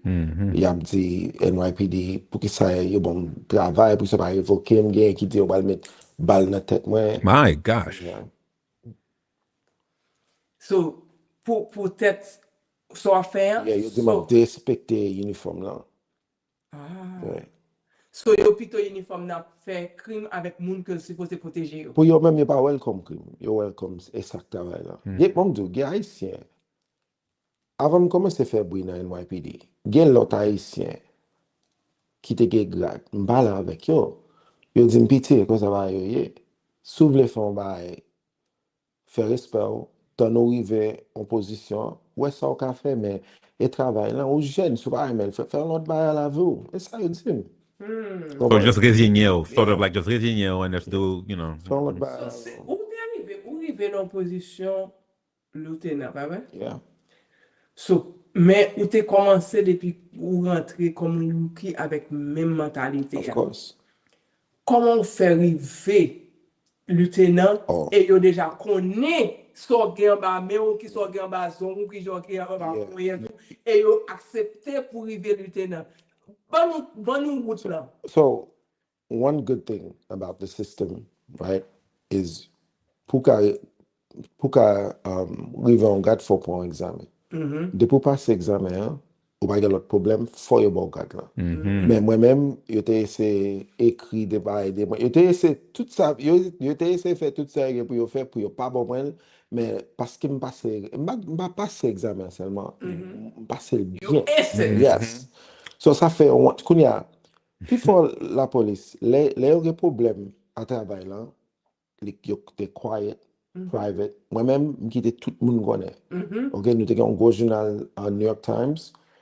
So qu'on y a tout le monde commencé à regarder, tout y a commencé from the mayor, magistrat, commissionnaire, tout le monde a posé aux questions des Officer Raymond. Ça fait honte. Et pas vouloir bon maintenant, mais les tout le monde a regardé, il va pas le choix, il pas le choix, il est obligé ba roule. Et c'est une raison qui fait que nous obligés nous pas cacher péché moun. Les nous connaissons moun a font bagay qui mal, c'est pour nous parler, pas quitter bouche nous fermer parce que nous fait moun en plus mal. Les nous connaissons ça qui a passé, nous pas dire rien que nous fait bien. En pile haïtien nous même dans la communauté nous surtout nous aimons protéger moun qui fait mal. Oui, mais Mr. Raymond, there's what is it in the police? The blue code, the blue whatever, where the blue wall where you don't snitch on another cop. The blue wall of silence. That's right. Where you don't snitch on another fellow cop. Shit, but nobody wants to talk about it. Yeah. And you were able to push percé. You broke that blue wall. Yeah, li percé, li font what one done. Yeah. And Mamdou, lem expose tout by nou gen rezultat. Paske sa yo te kon fè yo pa fè Yo pa ka fè, yo pa kapab. Moun yo konnen yo, moun yo kon bagay yo Ki konnen. sa exactement yo pa fè actuellement? Yeah, give us examples. Okay, so mbal bon numéro yo. Please. You know what? I'm going to show you the numbers. Please. And do the honors of showing the people where we were and where we're at. Where we are now. That's important. Pour nous dire comme ça que les que nous fait différence. Wow. See? So these. Okay, so I'm looking at the numbers right now. Yeah. Officer Raymond is reading, is showing me. Yeah. So these are dans arrests, 2020 these are summonses, these are the stop and frisk. So hold on. En 2011, nous t'ai fait 412 859 arrests. En 2018, là on commence à parler. Nous fait 205 490 arrests. Jodi, dans 2022, en vont quitter. Nous fait 154 617 arrests. So it went down ça that veut dire, much. Lui fait à cause des officiers. Vraiment, il y a 300 plus 1000 moun que yo pas arrêté, que yo te kon arrêté. Moun yo te kon arrêté pour gamer si. Moun yo te kon arrêté pour gamer si. Chinois. Ça c'est une grande différence. Ça c'est ça. Big. Comme c'est numéro ça qui faut montrer parce que Là, pour un travail, il y a un parti dans l'application de sous-gens. yes. Il y a plus que 300 000 personnes chaque année. Chaque année, qui a dit non. Cap checker exactement. Qui a dit non. C'est pas pour travailler, il faut être Faut mettre yo. Oh my God. Give us more numbers. Any more numbers on that? Yes. Please, give us more. Give us more. Contravention. Give us more. Dans 2011, 2 millions How much? par année. 500,000? Okay. Yes. OK? En 2018, How many? 144 contraventions. 144,000. Yes, 144 000 contraventions. Wow. So, presque 400 000 qui sont éliminés. Donc 400,000 ça yo, c'est contravention pour gamer si. Yeah. That's right. Moun yo pa mèm Just kop to- nan. Oh, you feel Just to make avec money. contravention. And they're ruining people's En lives. 2022, listen to this though. En Uh-huh. 2022, nous pouvons gagner pour année ça, Ça c'est, yeah. Faut chercher statistique pendant on parle. Yeah. Yeah. Pour nous peut-être là. 95 000. Okay. Ça veut dire, Wow. from 2 millions, 600 000 to 95,000. So it sounds to me like the police department was just a gravy train. Let's make money. Let's just Do they get bonus? Oh yeah, were there bonuses for arrests and for? Yeah. So they would get tout le bonus. monde va arrêter plus moun, Non, ça lié, ou jeune plus bonus. bon, to get, so, overtime. Uh-huh. Si gen nou bal gen carnaval en septembre. Tout pi fò polis ouè nan overtime. Mais on lot job pour faire overtime, c'est Jean choisi ou. Le di, qui joue gen off samedi, ok, samedi, on a la vem, mais pour faire overtime là, pour continuer baoul chaque samedi, faut marier des moun. So hold on a second. Wait. So hold on a second. Let me understand. So in other words, in order to get overtime, you had to get the quota. Yeah. Or else you wouldn't have gotten the overtime. Overtime is a reward. It's a reward, exactly. For arresting And people I'll tell you, for no reason. if you- or giving if- them summons for no reason. exactly, if you do a certain amount of overtime every month, after 1 year, you can grow your salary $60,000 extra. Of course. Extra. Hey, babe, you know, There's people that don't make 60,000 a year. right. You can grow your salary 60, even more. So It depends. pour ça, m'da arrêté moun à droite à gauche. M'da bay contravention à droite à gauche. No. Mais Pascal, Yeah. don't forget, ça, officer, mon am dit là, c'est, y a arrêté jeune fille, jeune garçon, y a They're ruining these people's lives. Ruining their so they can lives. get overtime. So they can get a bonus. And then when you do it enough, they put you in training to become a detective. Of course. And that gives you that. That's how you get. That's how you get. Of course. And then as a detective, you get a raise. Of course. You know, you get a bill costume chaque jour. You're not running chasing the radio. It's a more prestigious Right. position. And as detective, you can continue to get Were you a raises. detective? No, so I was I was the detective's boss's boss. Oh. Yeah.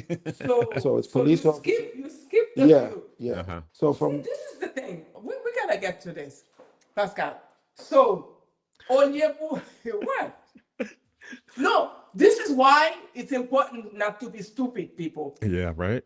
Okay? So let's Madame Dodo get straight to the point. Okay? So here, officiellement, il y a fait passer mise dans NYPD parce que la boum pour minorité yo, parce que li pas vle, li raille parce que l'elle un jeune petit garçon, 15 ans, OK, li te ouais ça qui t'a passé et ça qui t'est passé, li dit il vow que la rentrer dans le système là pour le changer and he did. OK? So now parce que les smart, les intelligents, les étudiants, les étaient allés, même avec Madame Dodo, ils pas rentré en bas, ok? Ils étaient chita devant le professeur. Si moi, ils étaient crachés sur tout, ils étaient crachés sur moi parce que j'étais tellement chita. Beaucoup de professeurs. J'étais tellement chita en bas, bouche, tout craché, ils étaient pour nous parler sur moi. Ok? So, les smart assez que ils skip les promotions, même là, ils vont vouloir la promotion. You see the thing? So you skip it even though they didn't want to. This is beautiful. This is beautiful. So that's why it's bad to be stupid. It's always bad to be stupid. No, But it's really stupid. It's really let's play this. It's really stupid to be stupid. it's stupid. It's definitely stupid to be stupid. That's true. Okay? So your ball promotion, so malgré you même, despite them, they give it to you because they had no choice. Well, yeah, so we made a lot of noise. One of the things I did is I went to activists. I explained to them what I'm doing, what I'm working on, and I said, we have a big article coming. When it comes, I need you to stand with me. Parce que c'est pas pour ça, they will finish me. And big activists, big, Tamika Mallory, big activists, moun qui toujours fait manifestation contre la police, pour moi-même, yo campé beaucoup de temps. Le système n'est pas comme ça pour faire ça. So now, Officer Raymond, ou fin arrivé, ou fait différence from 500,000 pour nous arriver dans moins que 100,000 monde qui a pas arrêté, qui feel better on the street. Peut-être ou même communauté, on dit pour New York, pour Flatbush, pour East Flatbush, we better. Yeah. We better, and we thank you. And look what's happening today, right? The federal government, through ICE, they're using local arrest to determine where people are, to use it to deport people. That's right. So, Gian Pil Mun Kila, they don't have the record, is because of this work. Wait, could you explain that? Could you explain that? Could you explain that again? So, the federal government has access to these records, right? And they're using these arrests, any arrest, as a justification to deport someone if the person doesn't have other documents. So, moun kap mache sans papier yo. Si nou pat krase kota, moun sa they would have records. They would have records. So, kounya le ICE get pou yo fe travay yo. That make it easy. That's where they're going to know where people are. That's Parce que le arrêté yo, faut yo mette adresse ou, faut yo get toute information. And kounya yo gen yon raison, y ap di, mais sa moun nan te fe, woman, et pas, nou vin pou sa, but, oh, look, you know, papier. Look, Now you gotta go. Look, he threw a gum on the street and got a ticket. Exactly. So let's go take Now him. you gotta go. So there's literally a lot of people who have been here through TPS, a lot of people who have been here through the CHNV program, the Biden program, generally. They don't have the record is because when they came here, the policing was better because of the sacrifice. Right. And I can't take full credit. It's a cocktail. There's an entire, there's litigation, legislation, demonstration, but all of it together counts. That's how you get these numbers to reduce so much. Then you're ubat bayo then Banu Denya. Stop and frisk. Stop and frisk. Ooh, Stop and frisk. That's what they used to do to me. Let me hear how much has gone down. S'il vous plaît. So we can stop and frisk. Oh my God. So, sous le temps, Officer Raymond, nous avons 685 724 685 000. Yes. Okay. Presque 700 000. En 2010, ça c'est en 2011. Okay. L'effet Okay. commencé. Okay. En 2018, elle a commencé par aller à faire nouvelles, à faire They get 11,000. Oh my God. 11,000. Hold on. So wait. 600. Presque 700,000. 684,000 down Yes. to 11,000. That's right. Stop and frisk. That's right. Yeah, man. Oh my That you God. just answered my question. my That's why they were stopping me all the time. Yeah. So there's right Okay. now we have an entire generation of young black and brown, mostly boys and men, that have no idea What's all about. What you would do. I'll tell you. Yeah. I'll tell you. You know, during the I'll I've heard. Bum doing my guy. Bum doing my guy. Go ahead. I don't have kids. Okay. When my sister had my nephew, and he became of age, she was so afraid for him to just be on the street, doing nothing bad, doing nothing, but just walking down the street, knowing what could happen to him on the street from cops, not from vagabond that's running up and down, but from police officers. Let me ask And you. I understand that. Est-ce que système ça dans la rue que vous faites nous practice là? Est-ce que c'est même bagay là, c'est training dans ça dans l'académie? No, because this is illegal. You know, and this is why I was able to expose it. Because if it was legal, right, you expose it, so what? Yeah, exactly. This is not legal. It's not legal. You know, but this is So how how do they make something that is so illegal become the norm and everybody's You just do it. You just do it. Why would you be a cop, you there ou là pour enforcer la loi, pour faire moun faire ça et puis c'est ou même cap fait illégalité. L'argent. Because the people that it's against are the people at the bottom. There you go. Who can't they have no clout. Right. People with no power. Who can't defend themselves. People who can't defend themselves. L'autre communauté, they don't. Right. So you did say that you had some race-based initiatives too, right? I mean, in terms of you know, don't touch the white people. Of course. Okay. So you got these. I give you un bon exemple. Okay. L'aime de fait commencer. T'es un partenaire dans 70 là. On partit dans. Là où dit 70 là, the precinct. Commissariat. Okay. On partit blanc juif seulement. L'autre parti, mon carré haïtien, jamaïcain. Les messieurs marchent dans devant commissariat pour la dans Bobby's, right? Les zones ça, l'été. Faut le camper. Côté 70 precinct là. 70 flat, but yeah, right, not too far. Pour la dans zone Bobby's. Pendant la marche, s'il ouais en machine pour le bail ticket, il bail machine de ticket, il commence à faire quota 1. Yeah. Problème là, right? Coney Island Avenue, sous bord Westland, c'est blanc. Bord Eastland, c'est noir. So, Kounia, commandé un deal, où est-ce qu'on a fait contravention après Coney Island Avenue? Pas fait avant. Pas fait le côté blanc yo été. Exactement. Mais il va dire moi yo. Il pas dit moi yo, but we know what he means. But partner, le police, partner en dominicain, il continue à faire affaire, Jean l'affaire, parce qu'il dit, ouvre les m'écrit 25 contraventions chaque mois. Pas fait le Jean qu'a fait là. That's right. So, qu'on y a une communauté blanche. Yes. So, qu'on y a, you know, moun qui est pouvoir dans la communauté blanche. Il le commandant, il dit, on l'autre moun dans quartier pour un ticket. Ça a passé. Qu'on y a commandant, dit, soit écrit même en grain ticket encore, on va le voir juste box.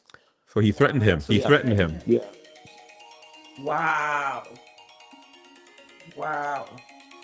So, après ça, monsieur réussi by vague, il est obligé pas. He had to follow the rules. So what he did is he stopped writing altogether, but now they're like, why are you not writing? Right. So now he didn't meet his quota. Now he didn't meet his quota. Wow. So his thing is, if you want me to meet a quota, okay, but I'm going to do it fairly. Right. That's right. But they don't want that. It's a specific demographic. It's people that look like us. Okay. Get the black and brown people. Leave the white people alone. They on partner indien. Mais c'était qu'on robot. Ou bal quota là, il bat tout le monde. Un jour, juif t'a traversé la rue.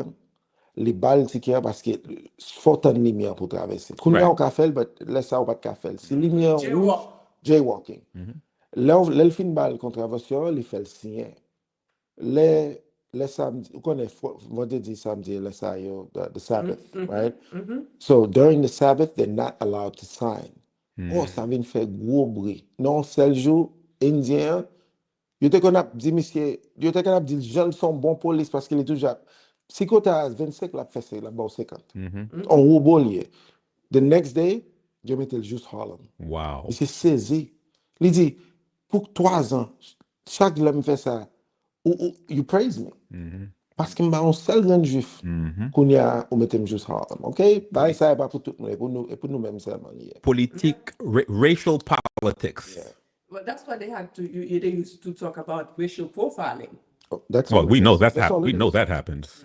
That's all We it know is. that happens. Oh my God. So now let's break, Pascal. Let's take a break. Let's take a break. And Let's we'll take a be break, back, and people. We'll be right back. Excusez-moi, mwen gen kek dokumen important mwen ta reme traduit la. Map mache longtemps, m'pa ka jwenn aucun côté. Est-ce que vous pouvez aider s'il vous plaît? Pas paniquer. Si span monte descend, allez dans l'adresse de Door Services qui dans 1814 Nostran Avenue dans Ledo Haiti, dans la Brooklyn. Door Services? Ou vle di m'yap ka traduit document yo pour moi? Dans Door Services, yo spécialisé dans traduction tout type de documents, acte de décès, extrait d'archives, acte de mariage, acte de divorce, baptistère, acte de naissance, rivé dans relevé de notes. Dans n'importe langue yo yéa, dans n'importe state ou yéa, n'a traduit pour dans n'importe langue ou vle. Même si Haïti, Chili, Brésil, California? Yes. Même sous Haïti, Chili, Brésil, Californie, Saint-Domingue, ou ap email li, n'a fait pour, ensuite n'a mail li tourner ba ou. Et puis, n'a notarisé pour capable servir dans n'importe pays où y est pour n'importe dossier légal. So dim la, bam courriel dans Door Services pour me faire traduire tout document moi yo. Ou pas besoin courir, ou capable voir document yo sur internet, al nan doorservices.com et puis cliquez sur ce bouton vert qui marqué Free Translation Code là ou bien relais dans 718 758 50 05 ou bien 50 06 pour plus d'informations. Ou dim al nan doorservices.com et cliquez sur ce bouton vert là? Oui, ce bouton vert qui marqué Free Translation Code là. Merci en pile, oui. Pour tout type de document dans n'importe langue, pas inquiéto. Allant doorservices.com ou soit relais-nous dans 718 758 50 05 ou bien 50 06. Pas oublier al sous doorservices.com.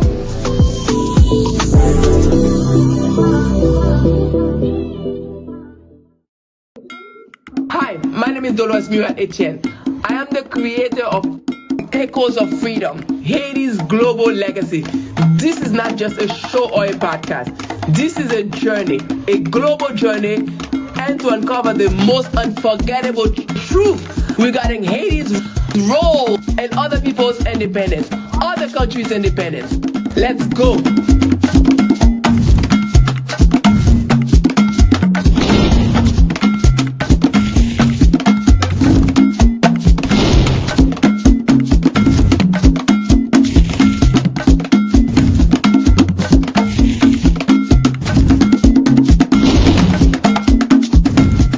In 1804, Haiti became the first black republic and the only nation born from a successful slave revolt. But Haiti's fight for freedom didn't end there. From sending ships and troops to aid Simon Bolivar's campaign in Latin America to casting the decisive UN vote that created Israel in 1947, Haiti has been a quiet force behind global independence. Even Polish soldiers who joined Haiti's revolution were honored as brothers in the fight for freedom. Echoes of Freedom is a powerful documentary podcast and video series uncovering Haiti's untold role in shaping the world's fight for sovereignty. The truth is global, and it started in Haiti.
So we are back, Pascal, and for those of you who does not know, who are just tuning in, moun ki pa konen, ki fek tande nou ap pale avec commandant Edwin Raymond, un retired NYPD qui décide quitter travail li, retraité bonheur parce que yo tap fait communauté nan diaspora a bu.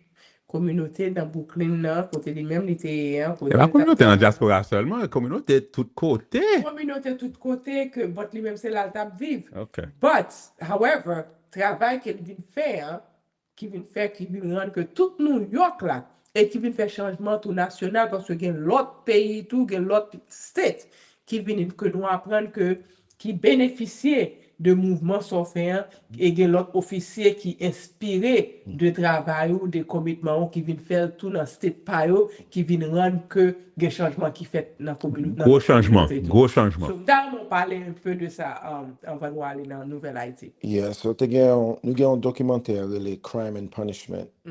Là, ça sorti en 2018. En pilote la police dans les États-Unis, ils regardent. Les regardent là, ils pensent que nous fous parce que ils comprennent genre le danger ça n'a fait.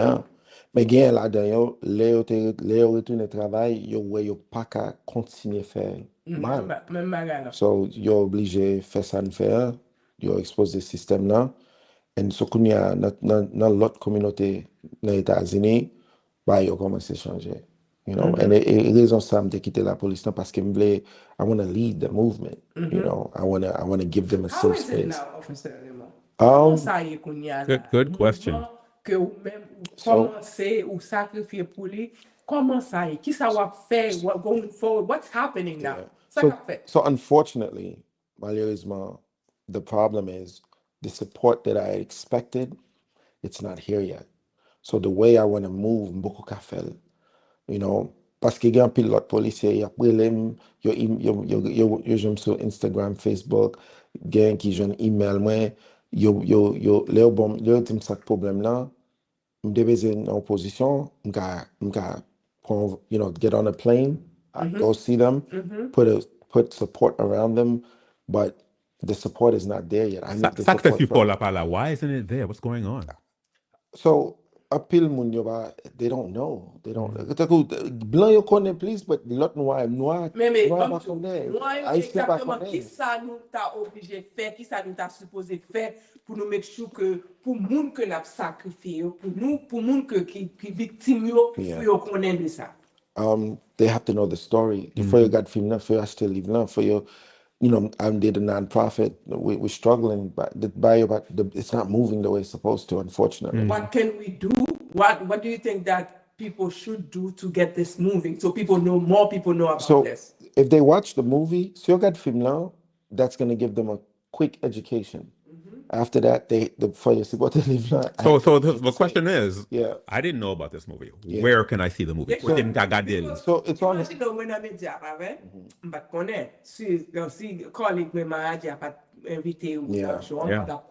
So, but when même quand on qui remet fouiller, depuis moi on get make sure que on get order live là, because moi impliqué. Moi senti que ça son bagage que Dodo Vibe supposé là dans Dyaspora Dedouble supposé là dans communauté ça ou même moi vivre c'est là dans moyen nous supposé connaître, nous supposé participer qui j'ai l'autre communauté qui j'ai pour forcer. Et peut-être ça des points traduit film là, film là soit sur YouTube ou peut si vous voulez regarder en créole ou mettre crime ak punition ou après titre rapport haïtien ou après la police depuis regarder film en créole sous puis à l'aise en anglais les sous Hulu avec les sous YouTube vous comprenez gratis et me fait au want pour mettre le gratis après George Floyd vous pas voulez mettre le gratis me dit vous pas un film comme ça pour ça qu'a passé aux États-Unis non parce que la police la fini pas bail mon gratis you fait une réunion you décidé okay look at the screen is that can they find it? That's in English and crime ak punition in Creole yeah okay KRIM ak I mean I'm sure you write Creole much better than me so So ça veut dire si on a regardé film ça. Yes, that's step one, because now they have the education. The book is important too, because that's what the proceeds of the book funds the nonprofit. That allows me to do the traveling. That allows me, and it also helps get the story out there more in detail. Yeah. Okay. But the thing about the movie is, you know, we won an Emmy Award. Wonderful. Wow. You know, a Haitian winning an Emmy is a Wow. big, you know, Wow. Wow. we did such big, the film at the HBO, I mean, the film did amazing things, but for some reason, certain communities it never reached. A lot of people don't. A lot of people don't know about this. Maybe this is it being reached in the Spanish community? Um, Because they are as victim as we are. when it came out on Hulu and they could read the subtitles, yes.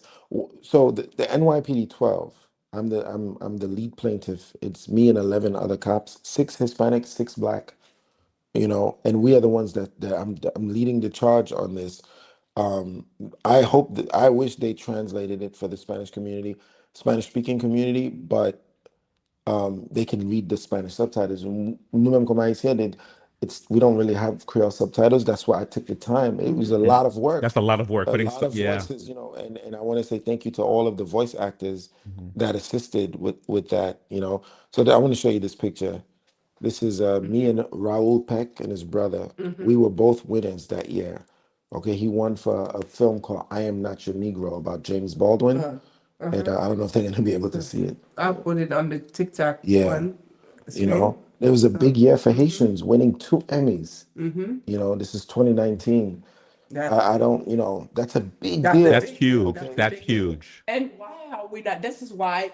Let me tell you something. This is why we're working on Dodo Vibe to make sure that Dodo Vibe reach the amount of people that it needs to reach. This is at the Oscars with the late actor Michael K. Williams, who was from Flatbush, 2 blocks away from here. And he respected the Haitian story. So he wanted to tell the Haitian story, but Monsieur Mouy, this was at the Oscars, you know. And did you get that boy? See, we don't know about this. We don't know about this. Right. It's a problem. We need to get this out. We need to get these things out, and we cannot stop getting them out. Yeah. And we want to make sure that we keep promoting these things, because this is who we are. This is what Dodo Vibe was meant to do, to get us the platform that is necessary to go everywhere. We're gonna take a break because it's 11:30, right, Pascal? Yeah. We're keeping time. Yeah, I'm keeping time. It's 11:33. Okay, so we gotta call Renell because we gotta get to Haiti. We're going to Haiti, people. We're going to Haiti. We're going to Haiti. So we'll be right back. We're gonna call Renell and then we're coming back with the news. We will be back, guys. Music. There you go. Malgré ça, conscience nous l'entoure. Il trop tard pour nous démontrer les autres. What I'll do is give me an email. I'll send you. C'est nous qui aimons. Yes, please. C'est pas faute. Yeah, c'est les ice. We live, and then but we post every Il est week. tracé Every sans day we contrôler. post also,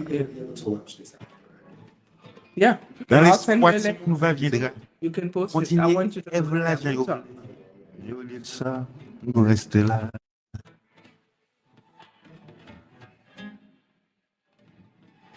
Nous t'étant couchés enragés. Roland vient prendre l'eau, nous le rété. Des lignes tirées par les Français. Sagesse là, c'est pour nous sa fête. Esclave là, pour nous ses richesses. Pour adapter nous ses seuls chefs. Apatrier, rapatrier, expédier tous ces mots français. Apprendre un paquet pour tripoter. Sans jamais faire effort demander.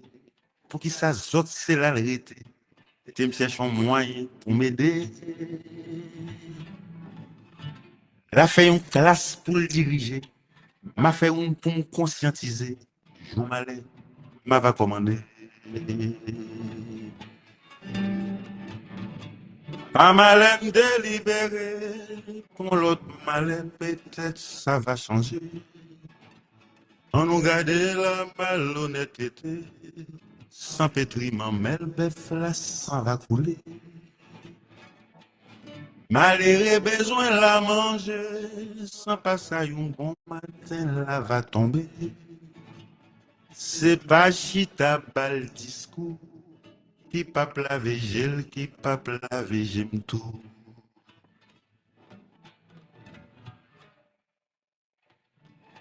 Même moi, m'te qu'on dit pour ça que vle, c'est égoïste, t'entends ça y est, ak ça rien pas qu'à marcher.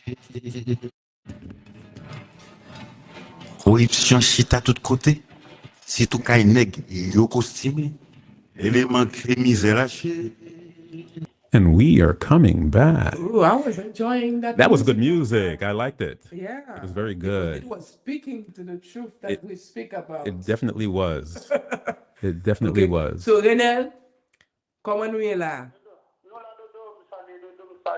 Pascal, nous saluons tous auditeurs et auditrices de Radio et nous saluons tous auditeurs de community FM. Nous comptons rejoindre et pour nous apporter information pour eux dans chaque information dans l'émission Dyaspora Dedouble.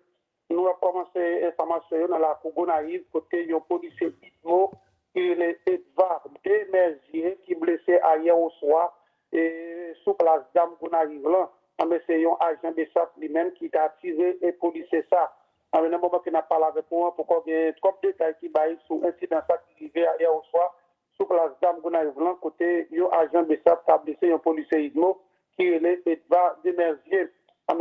Selon l'information que nous gagnons, policier Edouard Demerzier, il a affecté la mission dans cette rivière la Tibonite.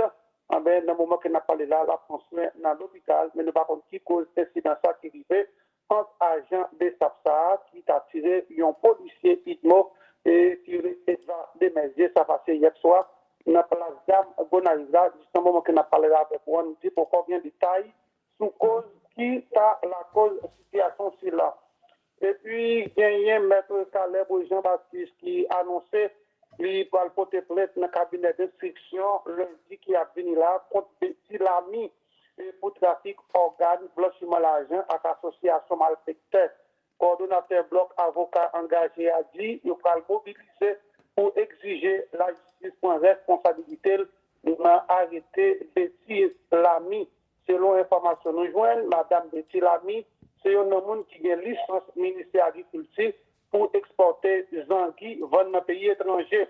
Depuis 4 ans, il y a un réseau journaliste haïtien anticorruption qui pas suspendre dénoncer Betty Lamy et pour trafic organes, corruption et malversation.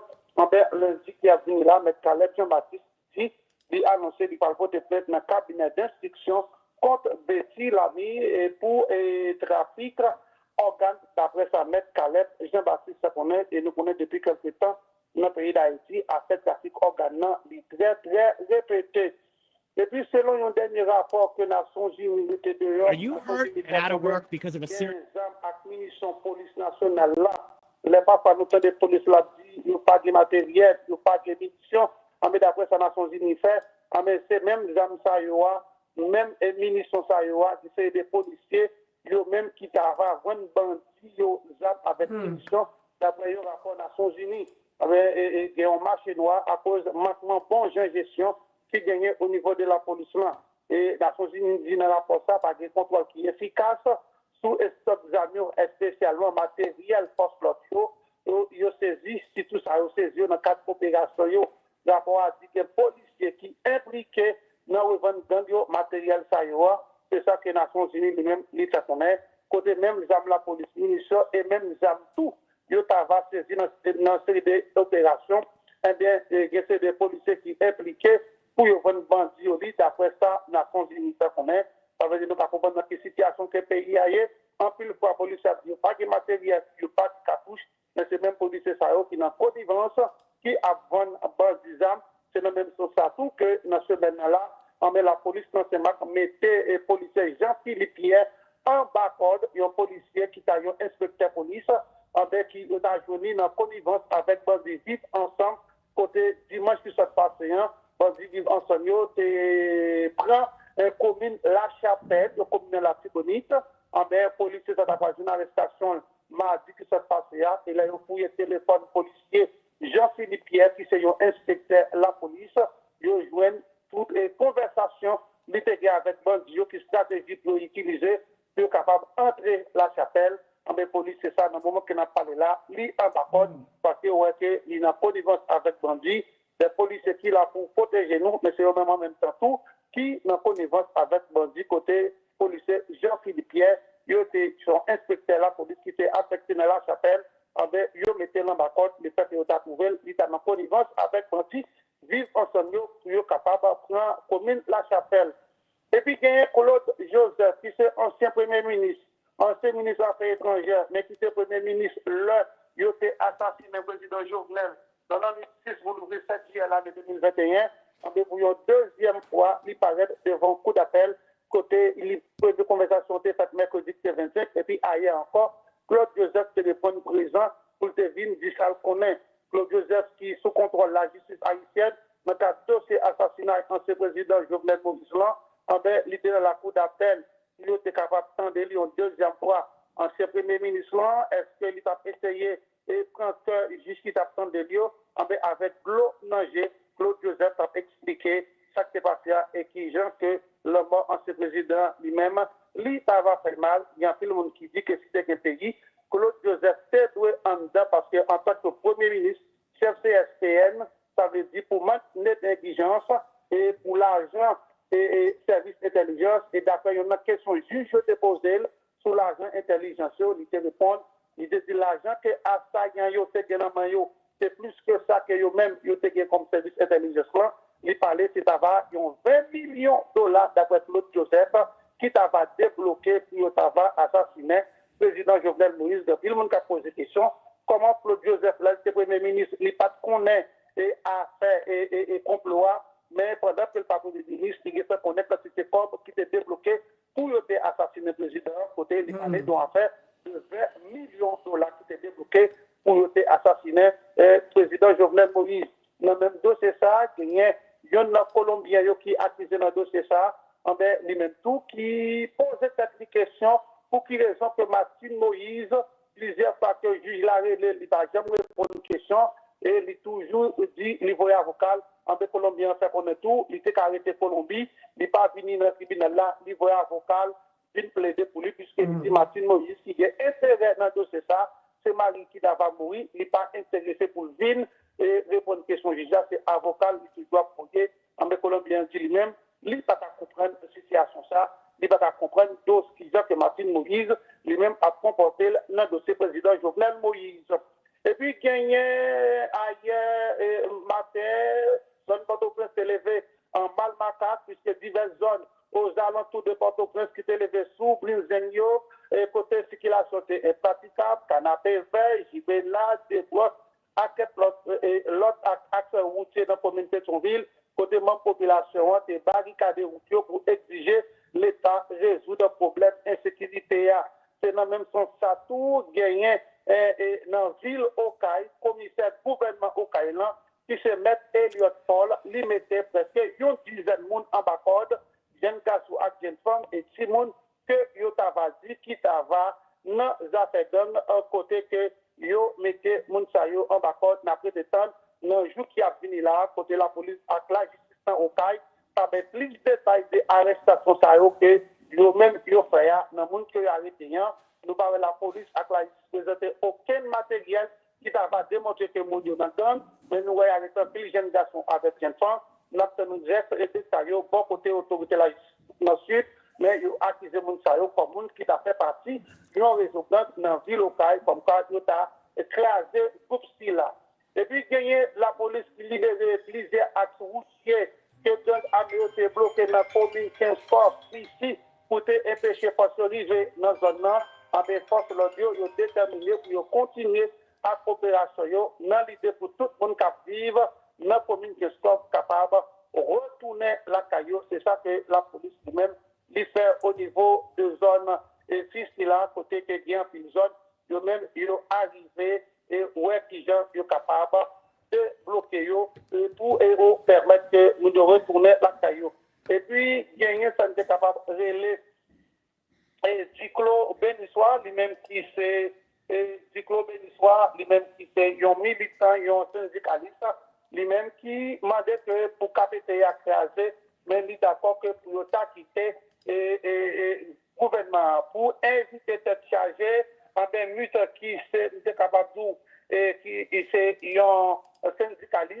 il demandé que bloquer le gouvernement avec tout un premier ministre là pour finir la transition.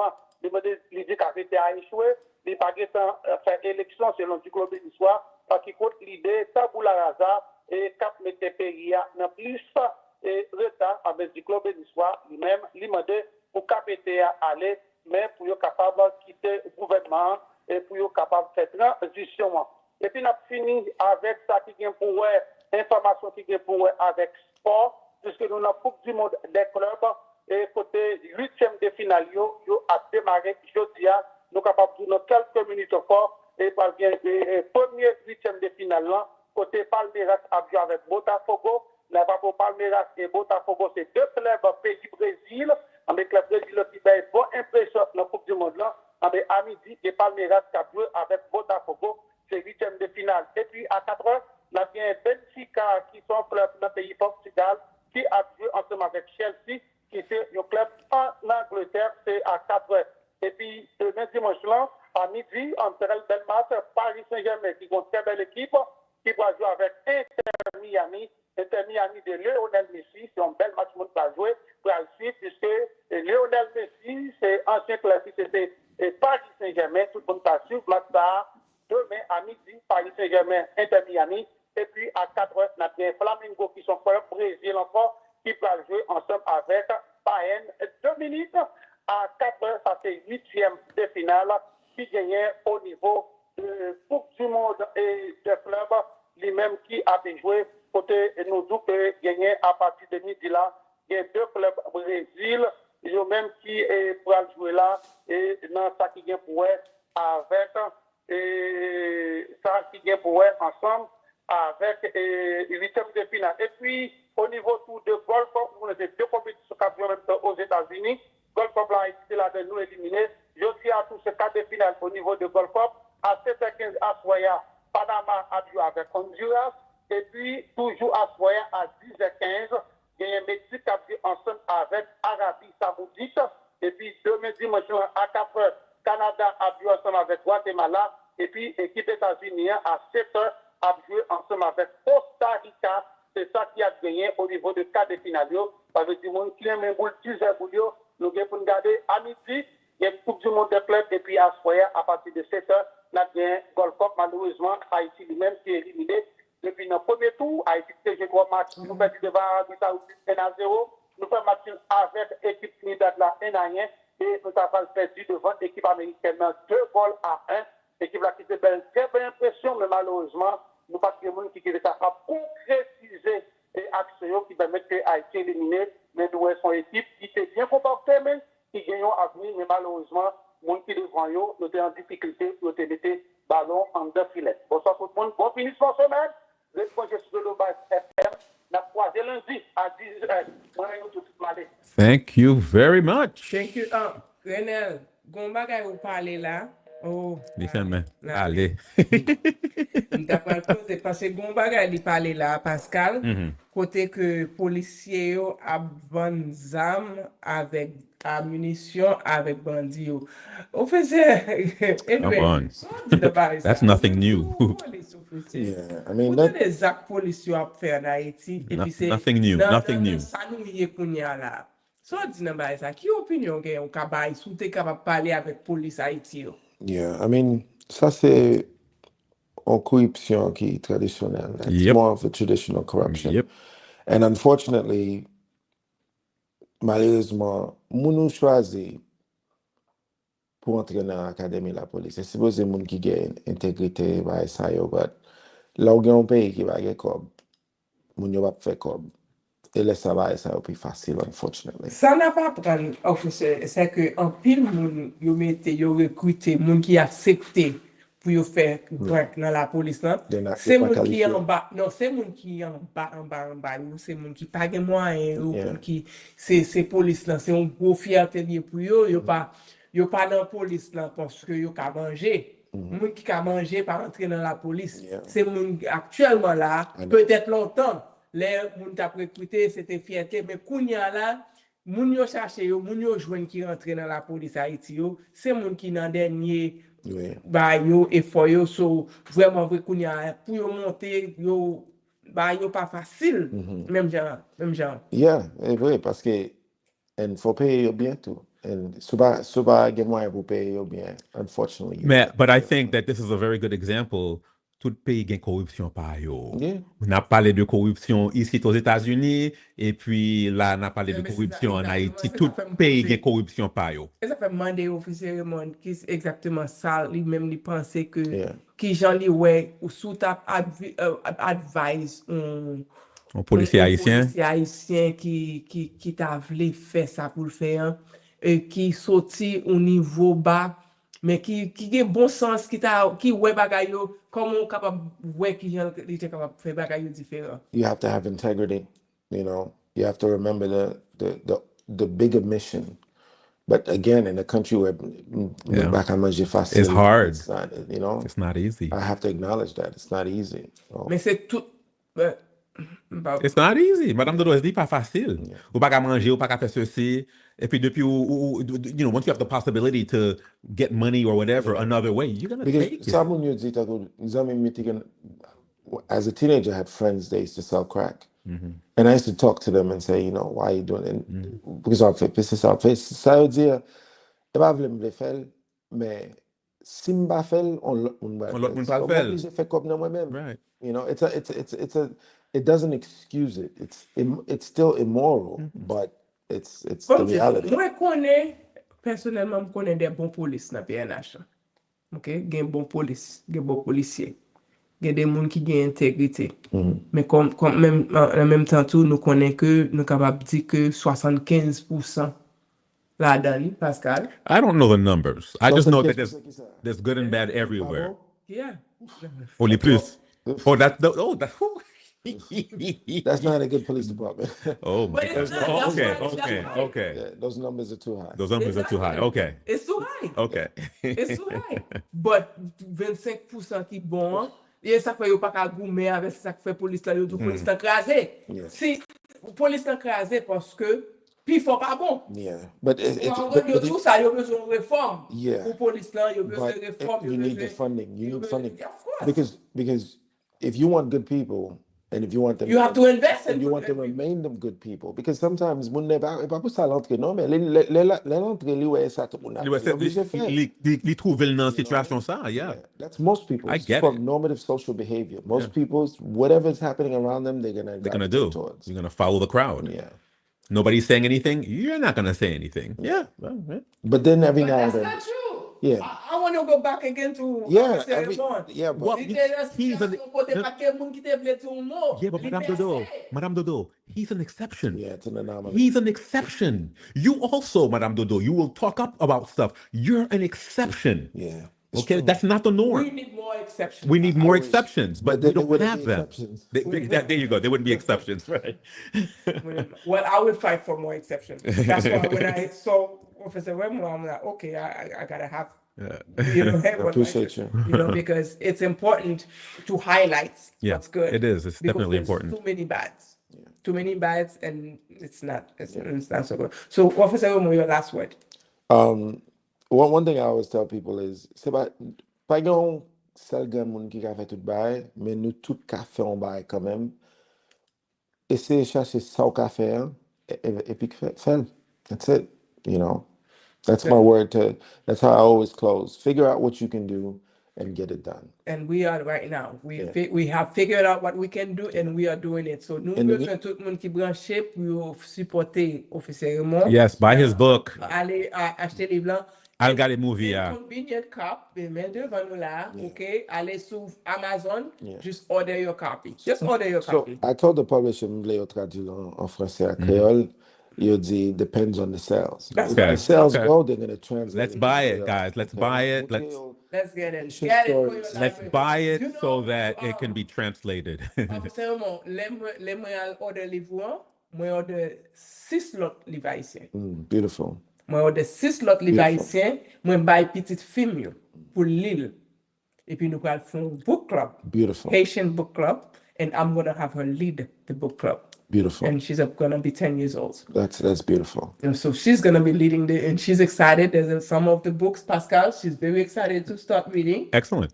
Okay, so she's going to be reading it, and she's leading a Haitian book club. so we could get more authors, more people, more, get the kids reading, and hopefully we get somewhere with that. Awesome. So you inspired that. Bill, thank you. Yeah. And you know what? The thing is, I think by watching this, I think you're going to inspire a lot of other people. Yeah. Who maybe want to, you're besoin get bouche paix, you're besoin bébé, but because you're speaking out, they're going to start speaking out too. May not be about the same thing, but it'll be about something else. We just need to So, talk. exactly. We just need to talk. Yeah. We need to talk, and we need to stop accepting the status quo. Yes. And let it be what it is. Yeah. Let the plan fall where it may. But we have to talk because silent is not an option anymore. And I think that Mr. Raymond has shown that it doesn't have to be a lot of people to upset the status quo. That's right. It could be one person. That's right. To upset the status quo. That's right. You just have to do it the right way. You can make a difference. Anybody can make a difference. So, Pascal, yes. I think everybody go to Echoes of Freedom. Echoesofreedom.com. They're right there. What's it? I'm on my A game, Madame Dodo. Echoesofreedom.com. Yeah. There you can see what we're doing, and you can also follow the link to our GoFundMe and our Kickstarter. Yes, to help us out. We really need, it's going to be a very important project. Make it happen. You very make important. It happen. Make it happen. Give your donation. We want your money. Period. We need your support. We need the help. Yeah. We need your support because don't tell me. It's an important project. Don't send me a thumbs up without a $5 behind it.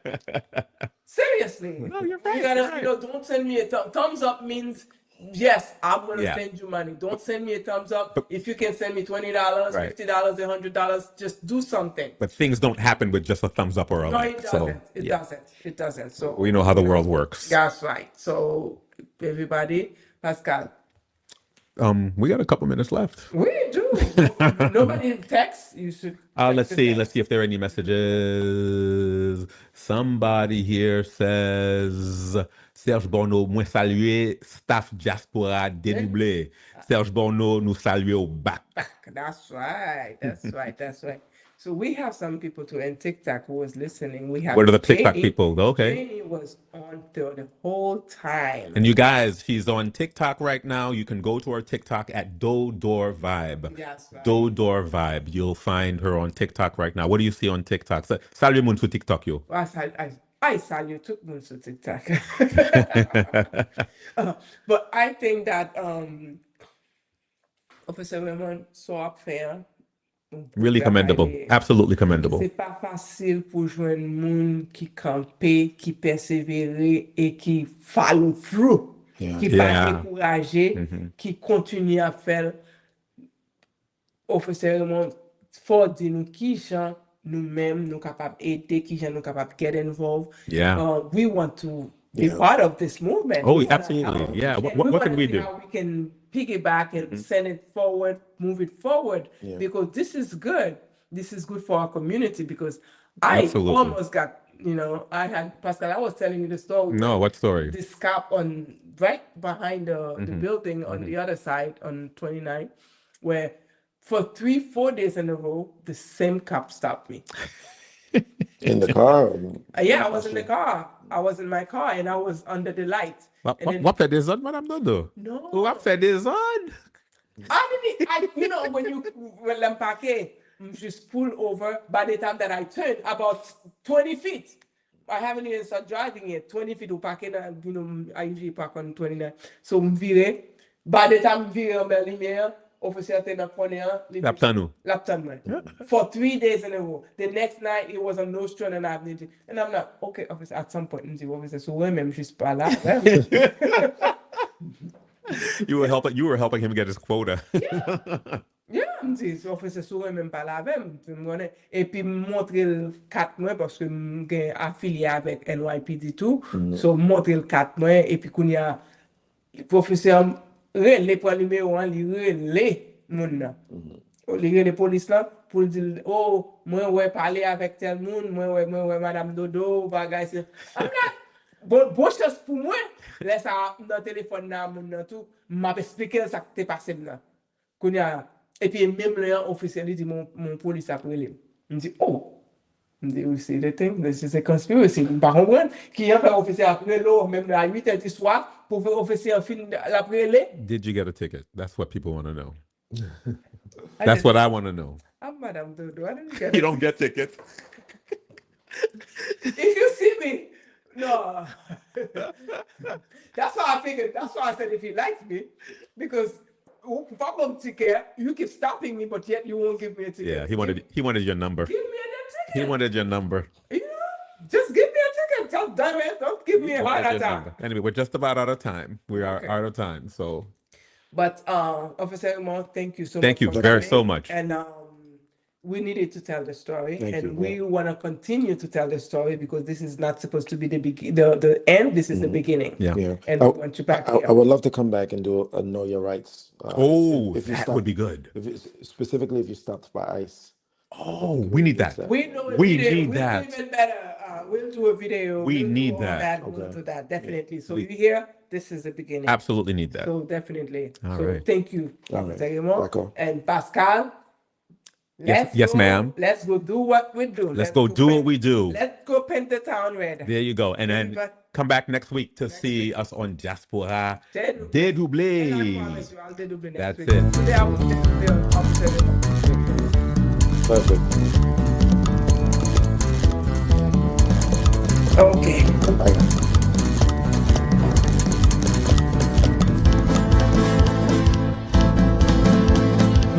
Madame, pour qui c'est pied à terre, l'en bombe pas bien loin, qui gagne en pipi quand lié, même tout, monsieur.